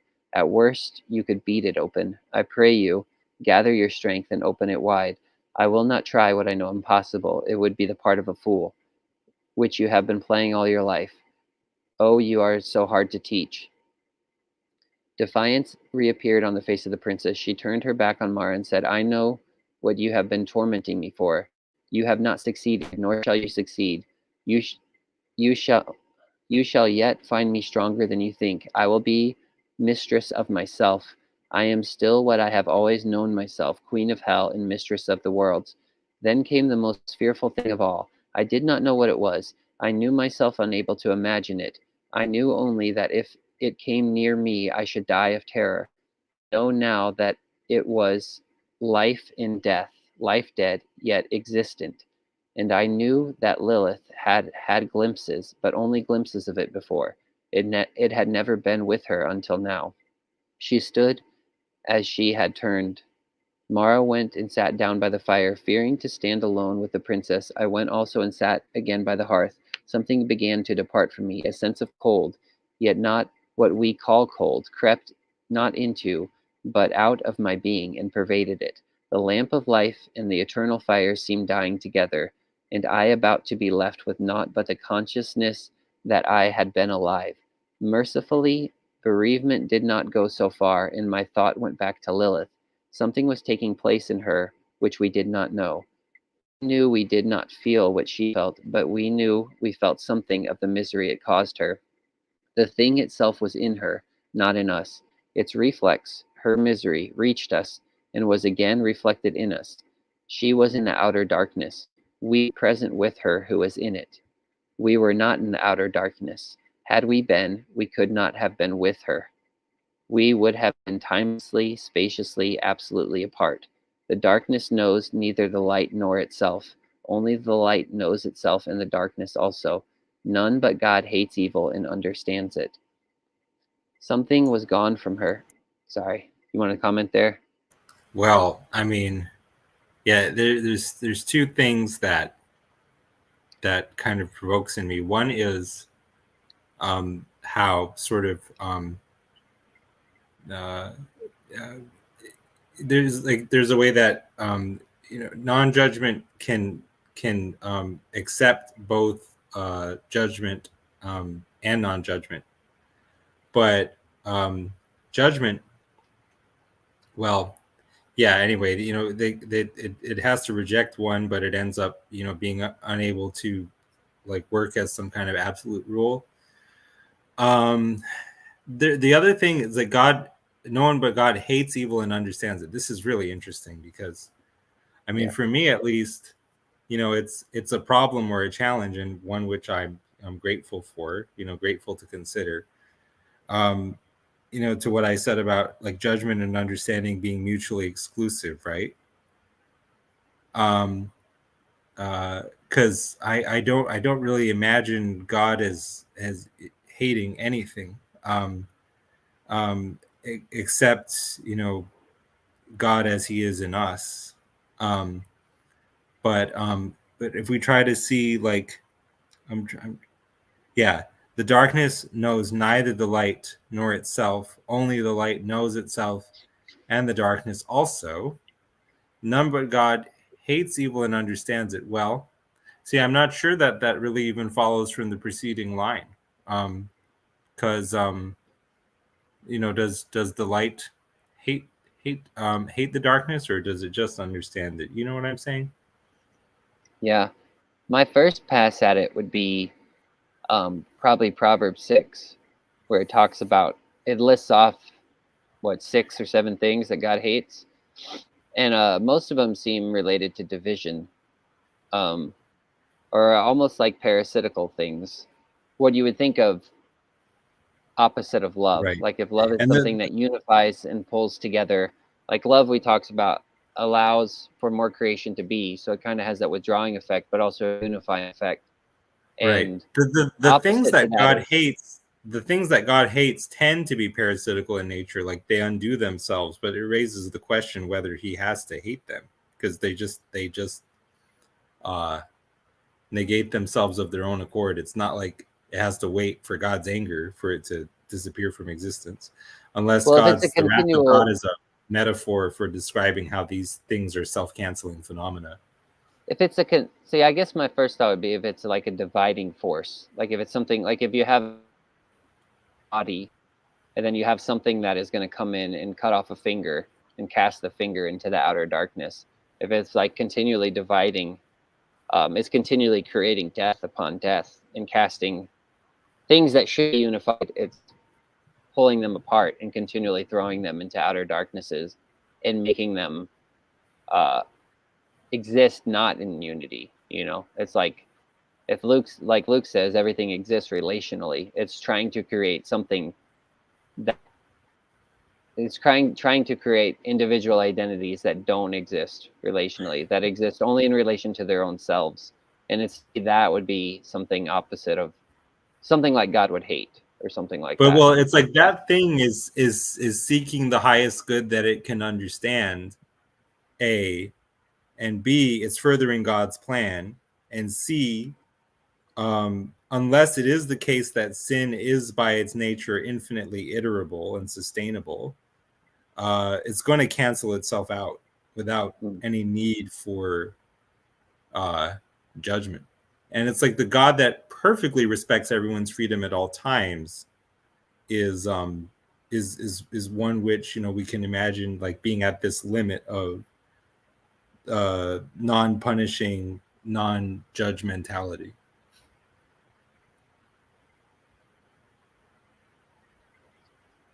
Did I break up? Yes.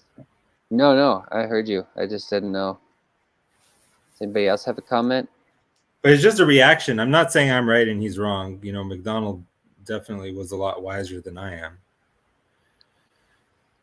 I don't know, man. I think I can keep reading. I feel like that was kind of got it, everything we were going for. I mean, I'm almost done anyway, I guess. But I mean, it's such an immortal part of this story. I think about it a lot. We could keep reading. I'll just. Sorry, go ahead. The part where she talks about.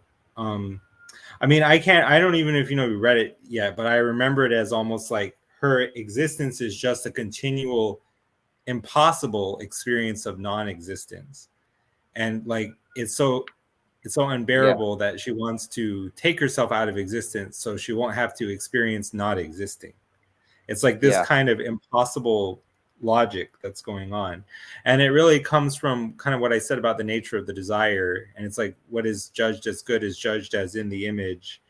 And that's like affirming one's identity as in the image is love. And to negate, to kill one's identity is to say that one's identity is not in the image of of the identity of the invisible God. And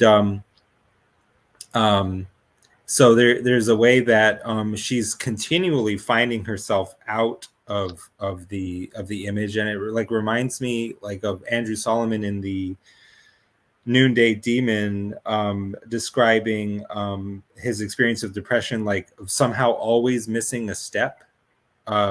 It's like a continual panic attack, or David Foster Wallace wrote about it well. I think most penetratingly in Infinite Jest, where he talked about. I mean, he had like a typology of depression, which certainly the Noonday Demon was also. It was described as a atlas of depression, but in Infinite Jest, the character Kate Gompert, who like for David Foster Wallace, too much of his fiction was taken directly from real life without enough obscuring of the details, and a lot of his nonfiction was made fabricated out of whole cloth.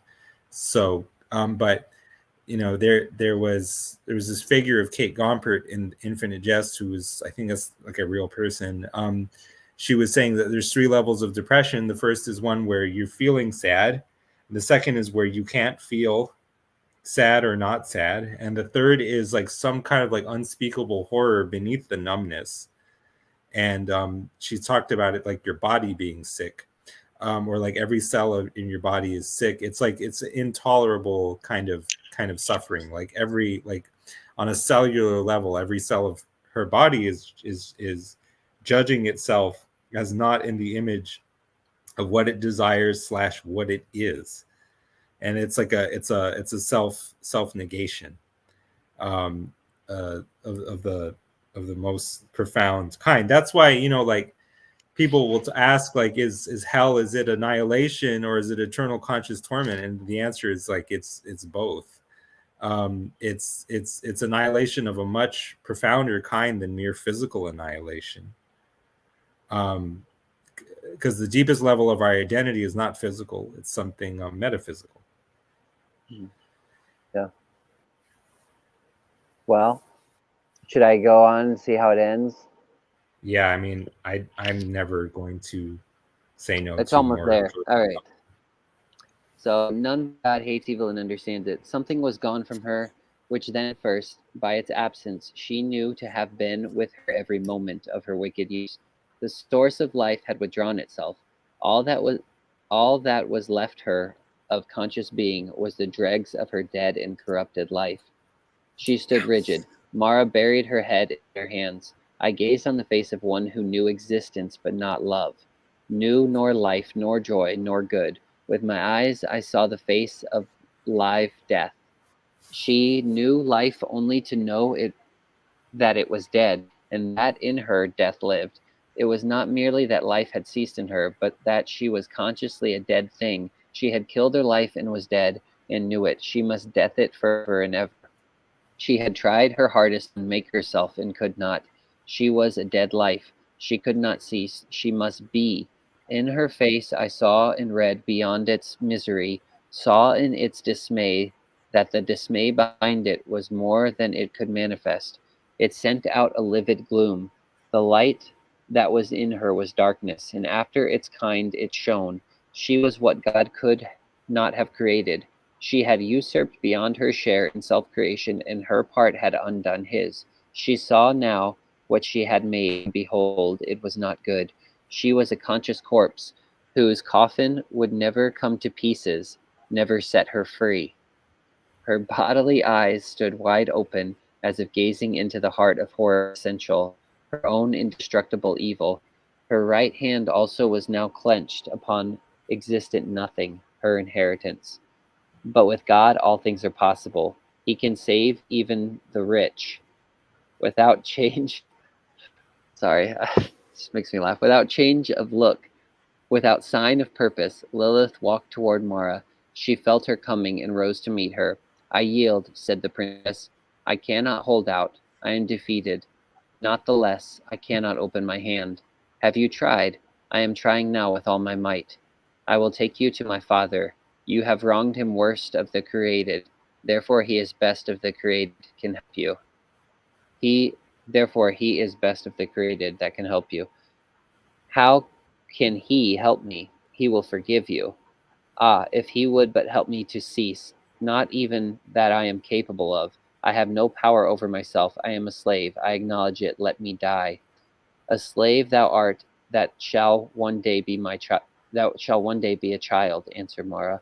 Verily thou shalt die, but not as thou thinkest. Thou shalt die out of death into life.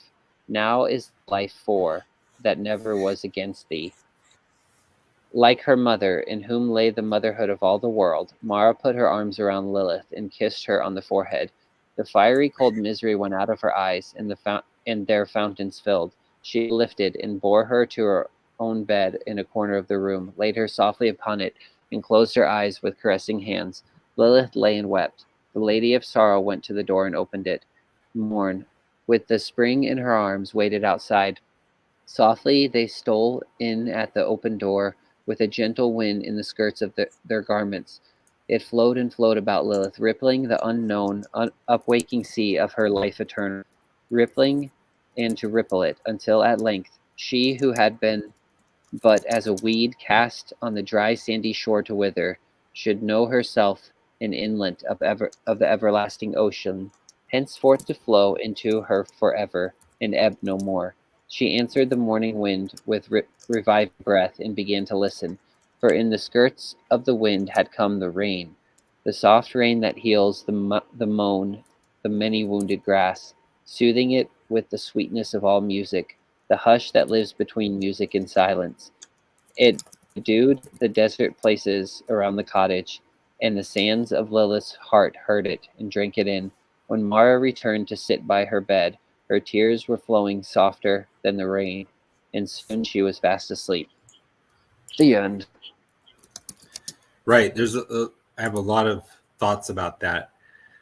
So it's like, if your essential identity, like the highest level of your identity is God, it's like both X and not X. It's immortal. It can't die. But what is the limit to which it can be killed? It's like what this is exploring. And so she is dying at her own hands because she is judging herself not to be in the image of what she desires to be and also is. Like because that she desires is her own identity / the identity, or it's the identity / her own as well. That's like why she's dying, because she is judging herself out of the image of like what, not only what she should be, but somehow actually is. And but there's something that McDonald is bringing out where it's like the essential identity, both X and not X, is something like by nature self-negating. Like I talked about, like symptom as the negation of one's like when you make room in your mind, like attentionally, for someone not you, someone not the self you know, but someone totally other, truly both X and not X, unpredictable. That's like a kind of self-negation that is creative, and it is also, I think, like the atonement. It's the characteristic reality operation, that the ultimate reality is its own kind of characteristic reality operation. And so it's like whatever it's going to abide in being has to be in the pattern of being, and that atonement, that self-negation, is the pattern of being. And it's also, what we talk about as love, and laying down your life for your friends. I don't know, but that's what it kind of makes me think of. Yeah. It's really good. Yeah, I love how he does this. He just he's able to explore all these different ideas just through dialogue and through story.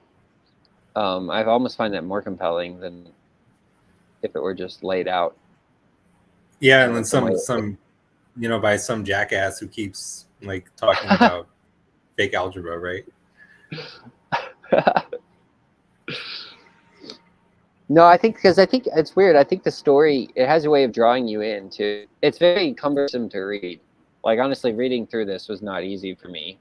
Just because the way he writes, it almost requires you to read slowly and to pause and think about they what say he's he writing. had bad style, but like what I feel in there is like he's cool. He has his own style. Like the way he uses language is actually, he's just using it his own way. Yeah.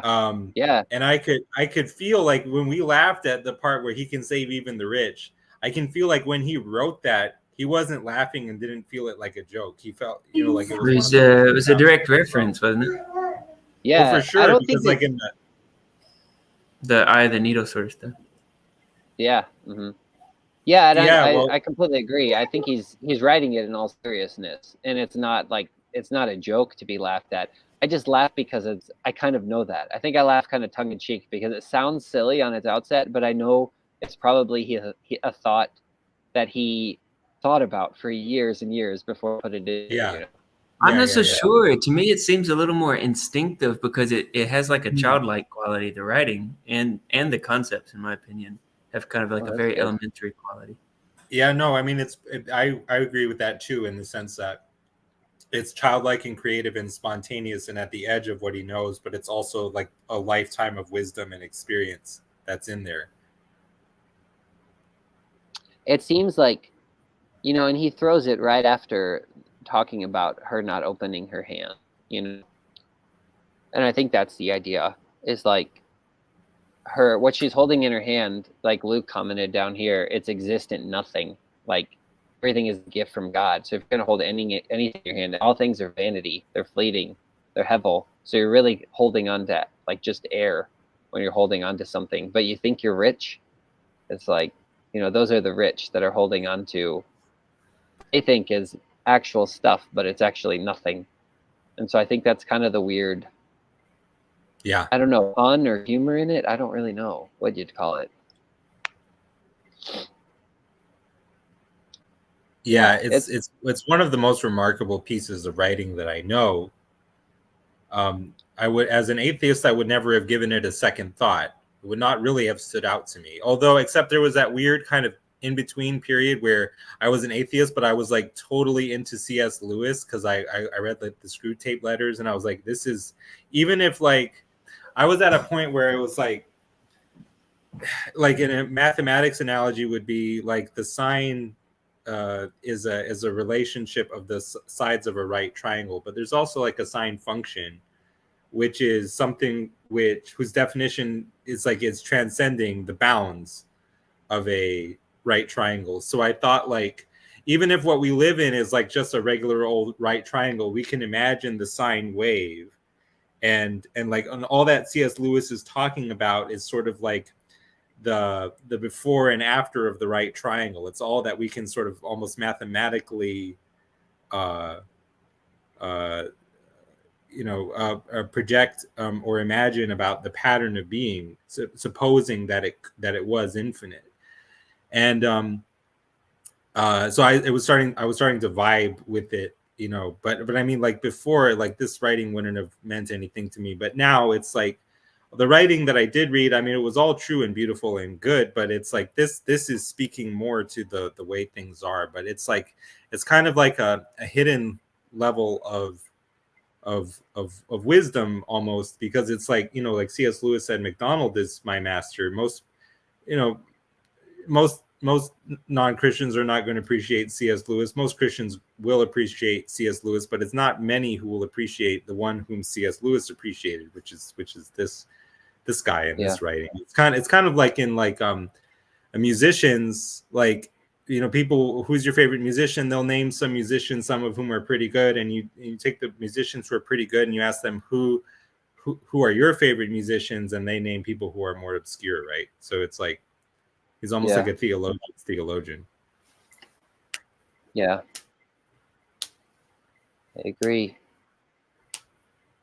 It's crazy he wrote all this too. I mean, I know this book, like, I would say this is probably the most profound theological work I've ever read. Mm. I think Fantasy is probably the most profound imaginative work. I don't know if you can really separate those two. They're set in different worlds. Fantasies is in like fairyland, and this is like just in the spirit world. But it's just like, if I could sum up this book, it seems like there's two chapters in Isaiah, and there's really only one spot in the entire Bible that mentions Lilith, but it's from those two chapters. And what happens is Lilith is described as, I think, is just like a screech owl that inhabits the wilderness. But within these two chapters, it's like talking about how basically it's like, I think you have this place where God dwells, and that gets turned into a desolate wilderness. God says, I'm going to forsake you. You'll be cast out. You'll become a desolate wilderness. And then like right after that, it says the wilderness is going to blossom like the rose. And so it's the redemption of the wilderness, this barren land. And I think that's what kind of the entirety of this book is Lilith is this barren wasteland that God is working so hard to redeem throughout this whole story. But it's a great book. But like you said, I mean, I feel like I could show it to most people and they would be like, what on earth is this? I'm not reading this nonsense. It's just absurd. One of the things Oh, go ahead. Sorry, go. Oh, I was just going to say, one of the things I think, I still think this is at the beginning of the book, the main character is reading another book. And so George MacDonald, I think this is just some of his genius. He's writing from the first person. He's like, I was reading a book and I got to a part that caused me to put down the book and pause upon further reflection upon what was written or something like that. And so it's like at the very outset of his writing, he introduces the idea of pausing and thinking about what you just read. And it's like that's kind of helps you throughout the rest of this book, where you have to do that. Like even at this part, it's you got to pause and think about what you just read, because it's incredibly profound. But I don't know if you guys feel this way, but I sometimes think that McDonald replaces poetry and prose kind of have to go together in this life. Sometimes I think he replaces ideas with poetry in an irresponsible way. What do you guys think? It might at least be in a way that makes it harder for him to be understood, where C.S. Lewis did not, right? C.S. Lewis was excellent at conveying in prose what should be conveyed in prose. Yeah. And that's probably why, because I mean, he was just hands down a better writer and in many respects also a much clearer thinker. Well, he was more left-brained. In other words, he could make himself intelligible to those who did not already understand him. And I think there was something else I was going to say. But for me, the really remarkable paragraph in this writing, like that would really do honor to a sort of a would-be dialectician, like yours truly, if I could write it, but I didn't, is this one where, Mara buried her head in her hands. I gazed on the face of the one who knew existence but not love, knew nor life, nor joy, nor good. With my eyes, I saw the face of a live death. She knew life only to know that it was dead, and that in her death lived. It was not merely that life had ceased in her, but that she was consciously a dead thing. She had killed her life and was dead and knew it. He's just excellent at contradicting himself in the right way at every step in this. She must death it. I like that. Forever and ever. And that's what I mean about his style not really being bad. If you can actually see from his perspective, it's actually a pretty apposite choice of words, but it's just highly original. That's also kind of what makes it prohibitive. She must death it forever and ever. She had tried her hardest to unmake herself and could not. She was a dead life. She could not cease. She must be. That's what I was saying. Like in my mind, it was like she has to take her moment to moment existence as one of a continual non-existence, And in order to escape that hell, she wants to cease existing so that she doesn't have to experience non-existence. In her face, I saw and read beyond its misery, saw in its dismay that the dismay behind it was more than it could manifest. It sent out a livid gloom, the light that in her was darkness, and after its kind it shone, which of course recalls John Milton. And from those flames, no light, but rather darkness visible. She was what God could not have created.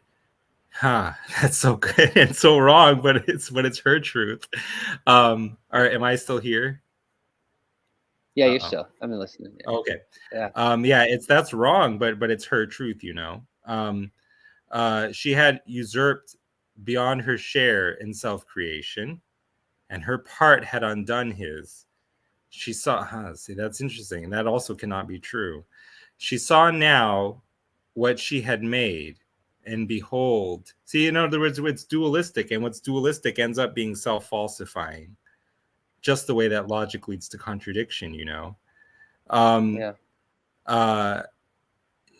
it's at the same time, it's good and normative. It's the pattern of creation.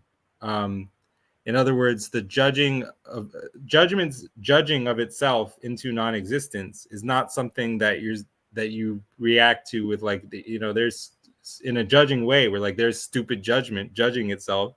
It's like yes and amen, because it's the blooming of the flowers in the desert. In him is always yes. She saw now that what she had made, and behold, it was not good. She was as a conscious corpse whose coffin would never come to pieces, never set her free. Her bodily eyes stood wide open, as if gazing into the heart of horror essential. Now, how could that ever be considered not good writing? That's excellent. As if gazing into the heart of horror essential, her own indestructible evil. Her right hand, indestructible evil, another oxymoron, another impossibility. Her right hand also was now clenched. Upon existent nothing, her inheritance. You know, you're going to inherit the... Am I still here? Yeah, you're still here. I'm listening. Okay. You reap the whirlwind, right? So, that I mean, it's just tremendous writing. It's an insane paragraph. I agree. I'm kind of curious to what Mitch said, though, about the prose and poetry thing, about it being irresponsible to throw it into realms of poetry. I like what Luke mentioned here. He said the problem is the dang watchful dragons of the ego of the mind. Prose can't get past those bastards. Yeah, Luke would say you can't think yourself out of a prison made of thought. Yeah. I almost think there's a weird subtlety to it where it seems almost sneaky, I think, to take some sort of prose and put it into poetry. But there's also a way, at least as I've experienced it, it almost feels dishonest to write. What's that bit? Could you guys elaborate on the bit about the Luke Thompson quote? Hey, Luke, can you elaborate on that? Actually, yeah, I have to go, unfortunately, but I'll try to keep listening. I got to pick my son up from the clinic. All right. Well, Luke, do you want to elaborate on it? I mean, I don't know that I have much else to say. I can't. I guess, I mean, I don't know how to elaborate on his own comment. I feel like I always probably misquote him or something. I feel like prose, to me, often enters into, it feels more dualistic to me. Like you're either entering in that to find people who agree with you that can support your claim, unless I'm just thinking of poetry and prose wrong, or you're kind of raising up areas of argumentation. I guess you could also be using it to persuade people, but it doesn't feel as persuasive. Whereas I feel like if you write in forms of poetry, it's just lost on most people and they don't get it. But then but the few it will register with, yeah, it has a weird way of bypassing, like you said, the dragons of the ego of the mind. It just like slips through there because it's more subtle or something like that. Like when you put it in story form or in poetry, like people have to enter in a little more. And so like character in a story can say something different than the author would say, and you're more apt to listen. Because if the author is just telling you what he thinks, he sounds, at least that's how I experience it. Like there's certain books people give me to read and I just put them down. I'm like, I can't read this. Even if I agree with the author, I'm like, I can't read this because he just sounds like some arrogant guy who's just wanting to argue, and then my own mind wants to argue with him, even if I agree with him, and I end up just putting the book down. I'm like, I can't do this. I don't know what it is, but that's at least how I experience it. So I don't do that with characters in stories, though. Got any thoughts, Craig? I've had the same experience you described. What I'll say that this reminds me of is, well, Mitch and I have a conversation, a kind of recurring conversation about what it means to believe something. And one difference between he and I think, is that he would say that you choose what you believe. And it doesn't seem that way to me. So we have different ideas of what it means to believe. And my experience has been that,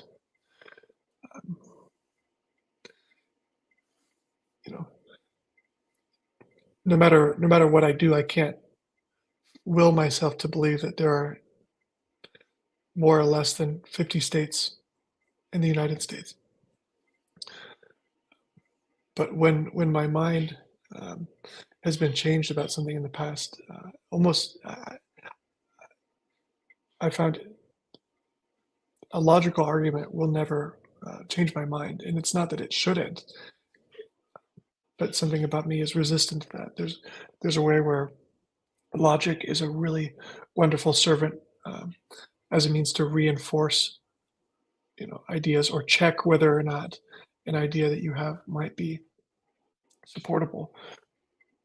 But when it comes to having a change of mind, to a change of beliefs, then it seems that it has to be an aesthetic experience that you have, something like and that's related to poetry, of course, because it can change your perspective, but not because of its logical strength. It's a kind of aesthetic strength. That's a great way of saying it. Yeah, I completely agree with that. Yeah, because there's a weird way, even reading poetry, I've experienced that where I'm almost trying to read it logically, and I just can't get it. Like, that's happened to me. I was specifically reading Hymns to the Night by Novalis, however people say it. And I remember reading like page after page, and it was just like I was in this weird sort of analytical, logical way of thinking or something, and none of it was hitting me at all. And then I felt a shift, and all of a sudden I just kind of stopped reading with my brain, and it was just kind of like a weird, I don't know how to describe it. Like the words just kind of start washing over you then, or you almost feel them more than you understand them. And then it started to click, and I just kept reading it. But even still, going back to that, I think like you're talking about, once you do that, then there's a weird way it starts to kind of ruminate in you, and then you can use the logical. It's like logic is after that, and you use that as a tool to kind of break it down and understand what the poetry has changed or spoke to you. Because poetry has a weird way of doing that too, where like I feel like it all needs to be repeated, or at least for me it does, to become repetitious without understanding it. And then once it starts to repeat, then I can start to almost use logic to try to understand. And then even still, it's like you use your logic to understand it, and you're like, okay, I feel like I only got a part of it though. Like you're like biting off pieces of it. You're like, I feel like it was maybe saying this, the poetry was, but it could also be saying like a number of other things as well. I don't know. That seems exactly right. If you haven't read that book, by the way, that's a really good book to read. The Hymns to the Night. Novalis. Yeah, is a good Okay. one. I remember that. I'm gonna have to go because Ruthie and I are about to eat breakfast. It's almost I done. saw her, by the way. Tell her I said hi. That's a late breakfast, man. I know. I'm gonna go get some food too. I haven't eaten yet today. All right. See you around. I love you, Jason. Love you too.